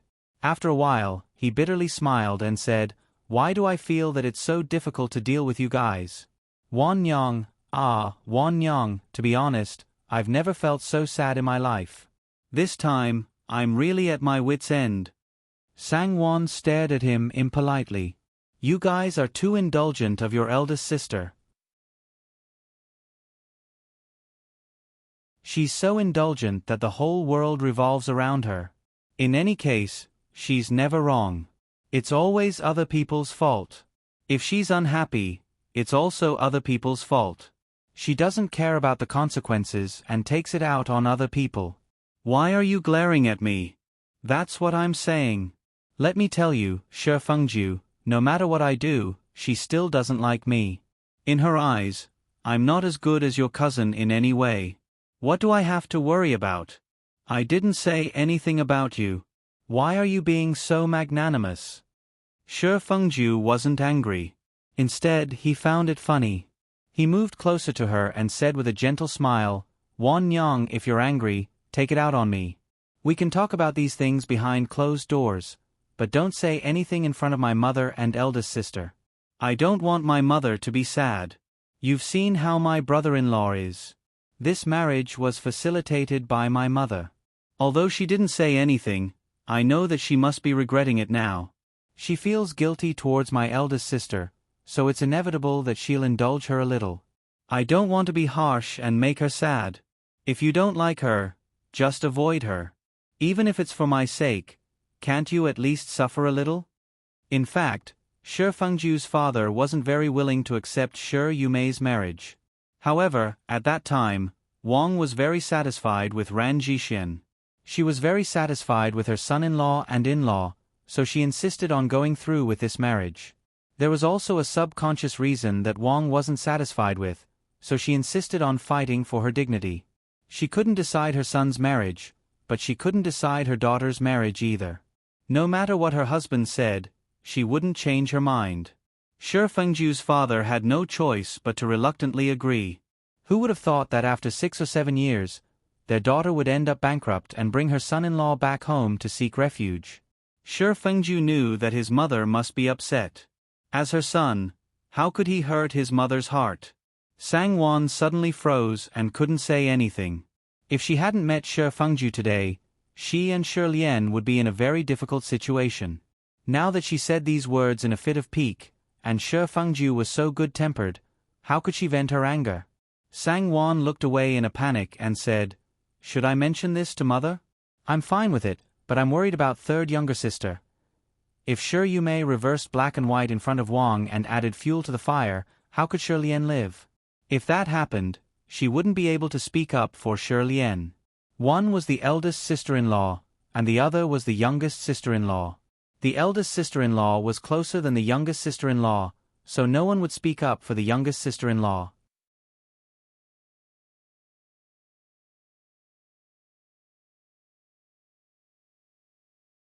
Chapter 147. Shi Fengju saw that Sang Wan thought this way and knew that this matter was over for her. He smiled and said, I will tell mother and eldest sister about this. Third sister, you have to take care of her. She has always been an honest person. I don't know if she has suffered any grievances. You have to take care of her. Don't worry, I will. Sang Wan smiled and nodded. Shi Fengju saw her smile and also smiled. He wanted to apologize for what happened that day, but he swallowed the words that were about to come out of his mouth. It was better not to mention it. The more he talked about it, the worse it would be. It would be best if everyone vaguely forgot about it. Are you hungry? You have been busy for half a day and haven't eaten lunch yet, Shi Fengju said with a smile. Sang Wan finally felt hungry. She looked at the clock on the table and said in surprise, Why is it so late? She hurriedly called for someone to prepare lunch. Luya hurriedly came back and said that it was ready, then went to order the table to set the table. Sang Wan and Shi Fengju went over and asked with a smile, What a coincidence that Luya ran into you today. Did I delay your business? It's nothing. Shi Fengju smiled and said, I originally had an appointment with young Master Zhuang at the Delicacies restaurant to discuss some matters. It's the same another day. Young Master Zhuang? Sang Wan asked with a smile, Is he Madame Zhuang's son? Shi Fengju said with a smile, We grew up together. Speaking of which, you haven't seen him yet. I will take you to meet him another day. Sang Wan felt that these words were intimate and did not respond. Shi Fengju smiled and did not mention it again. After a hurried meal, Shi Fengju went to Banana Courtyard to find Shi Yumei. Shi Yumei heard the servant girl report that he had arrived and hurriedly went out to greet him. She clapped her hands and said with a smile, How rare. What wind blew you here? Can't I come to see big sister? Shi Fengju smiled and walked into the house with her. Of course I welcome you to visit me. Shi Yumei smiled and said, I just don't know if you're here to condemn me. Condemn? Shi Fengju calmly sat down and laughed in spite of himself. Big sister, what are you talking about? Shi Yumei ordered the maidservants to serve tea. She pinched her handkerchief and sneered, Come on, you know your sister doesn't like to beat around the bush. Why do you have to pretend? Don't you know what I mean? Or is it because you've lived with someone for too long that you've also picked up this bad habit? Big sister, can't we talk nicely? Shi Fengju laughed. All right. I won't talk about it. Shi Yumei shook her hands and said indignantly, She's the rightful mistress of the house. What am I? If I can't afford to offend her, I'll hide. I'll never provoke her again. Is that okay? There's no need to be so distant when we're family. Shi Fengju smiled and said, I actually hope that big sister can talk to Wan Nyong more when you're free. After some time, big sister will like her. Enough. I know that you can't see anyone else in your eyes right now. Second brother, just take it as your sister being too talkative. Fengzi has done so much for you, you can't forget about her. Big sister, Shi Fengju's voice subconsciously became a little unnatural, and he said faintly, Fengzi has already married into the family. How have I wronged her? As long as she's obedient, the Shi family won't mistreat her. Big sister, did you go shopping with Wan Nyong and third sister today? Shi Yumei could only suppress the words she wanted to say. She glared at Shi Fengju and thought to herself, I knew you're here for this. She then said, That's right. I can't tell usually, but your wife and third sister seem to get along quite well. I didn't want to disturb them, so I left first. Did someone complain to you that I left them alone? Shi Yumei's eyes widened in shock. She sat up straight and glared at Shi Fengju. Why are you at home at this time? Did she specially send someone to call you back from the business because of this? What are you thinking? Shi Fengju said faintly. I just happened to pass by and saw Wan Yang and third sister. So I sent third sister to the medical hall and came back later. After Shi Fengju finished speaking, he glanced at Shi Yumei and lowered his head to drink his tea. Shi Yumei's expression turned slightly sluggish. She then said disapprovingly, wasn't it just a touch from the carriage? Why did you have to go to the medical hall? Isn't third sister a little too delicate? Big sister, you don't know? Shi Fengju was surprised. He nodded and sighed. I think you really don't know. Third sister's foot is fractured. It's not just a touch. It's quite serious. The doctor said that she needs to recuperate for 2 months before she can recover. Now she's lying on the bed and can't even walk. Shi Yumei's expression changed slightly. Is it really that serious? I clearly saw that she was lightly pressed by the carriage's wheels. I didn't see anything wrong with her. The carriage is so heavy, and third sister is a girl. How could she withstand that? Shi Fengju said, fortunately, the doctor said that she will be fine as long as she takes good care of her foot for 2 months and applies medicine on time. She won't be crippled. Otherwise, third sister's life will be ruined. Shi Yumei originally felt a little guilty.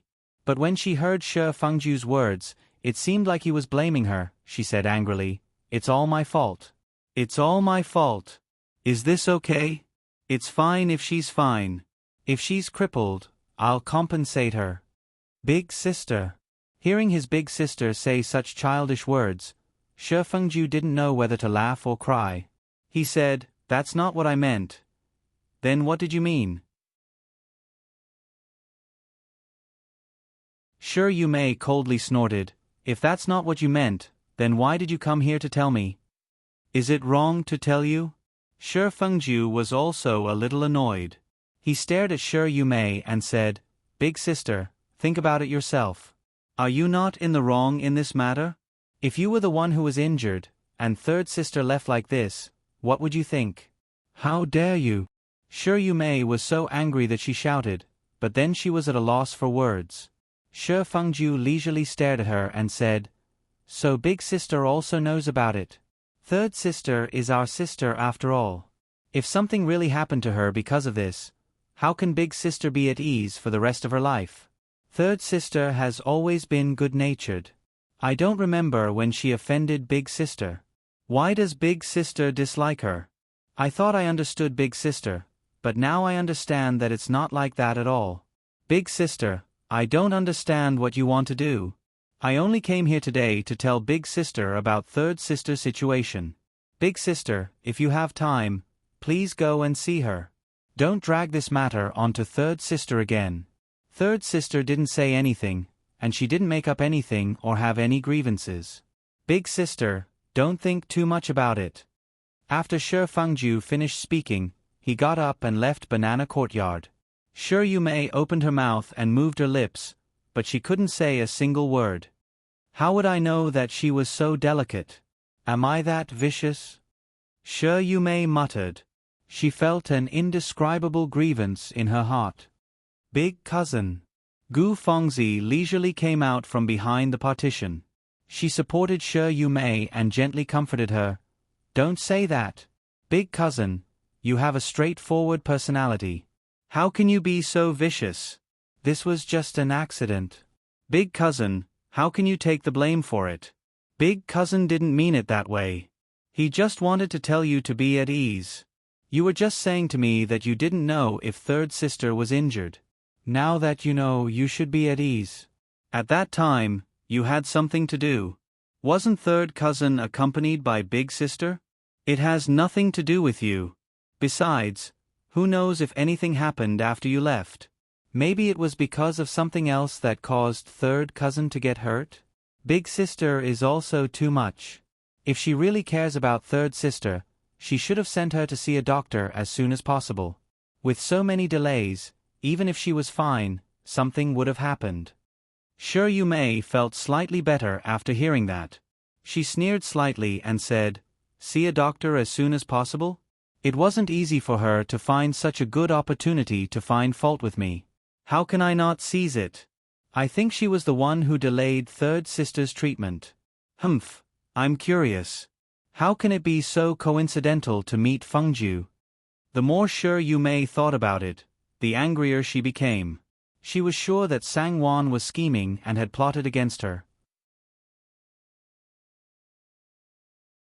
Gu Fengzi was naturally overjoyed, but she quickly explained on behalf of Sang Wan, "Cousin Yu Mei, please don't say that. Big sister hasn't gone out much, so how could she have experienced such a thing? It's possible to say that it was negligence, but if it was intentional, Cousin Yu Mei, big sister isn't such a person. Don't misunderstand her. Why don't I accompany Cousin Yu Mei to Ning Garden and explain this matter to big sister?" "I'm not going," Sure Yu Mei said angrily. "You want me to give in to her? Who does she think she is? Isn't she capable enough to get Fengju to stand up for her and teach me a lesson? If I send myself to her door to be humiliated, she can dream on." Gu Fengzi quickly said, "If you don't want to go, then don't go. Cousin Yu Mei, don't be angry. It's not worth it to hurt your body. Forget it. I think big cousin will tell big sister. Why don't we go see third cousin tomorrow? Cousin Yu Mei, third cousin Yu Mei is one of us after all." Sure Yu Mei thought of the intimacy that Shi Lian and Sang Wan had inadvertently revealed, as well as the tension and alienation that Shi Lian had towards her at all times. She became even angrier. That traitor isn't a good person either. Serves her right to be taught a lesson. Her heart was elated for a moment, and the guilt she felt towards Shi Lian's injury disappeared without a trace. Instead, it was replaced by hope. "It's better to go." Gu Fengzi tried to persuade her again and finally said softly, "Not for anything else, but just to show Sister Sang Wan that you should go. Otherwise, to put it bluntly, Cousin Fengzi will be the bad guy." Shi Yu Mei seemed to have woken up from a dream and quickly nodded in agreement. "You're right. If that's the case, then I have to go." "That's right." Shi Yu Mei couldn't help but sigh. She held Gu Fengzi's hand and said, "Fengzi, you're the one who really cares about me. I'm now looking forward to your mourning period and consummating your marriage with Fengju. When that time comes, let's see what tricks that vixen has up her sleeves." Gu Fengzi's heart was filled with joy. She shyly lowered her eyes and hugged Shi Yu Mei's arm as she acted coquettishly. Shi Yu Mei giggled and couldn't help but tease her for a while before her mood improved. After Shi Fengju left Ning Garden, Mama Li went up to Sang Wan with a smile and said, "Old slave, send someone to the study room in the afternoon to bring back the clothes that young master packed 2 days ago." Sang Wan was startled at first, but she soon understood what she meant. She forced a smile and said, "I don't think that's necessary. Actually, it's good to leave some clothes there. It'll be convenient for young master to change his clothes whenever he wants. There's more here anyway. There's no need to go through so much trouble." You're tuning in to the Narrate and Escape YouTube channel. Don't forget to subscribe and join us on this journey to catch the most captivating stories.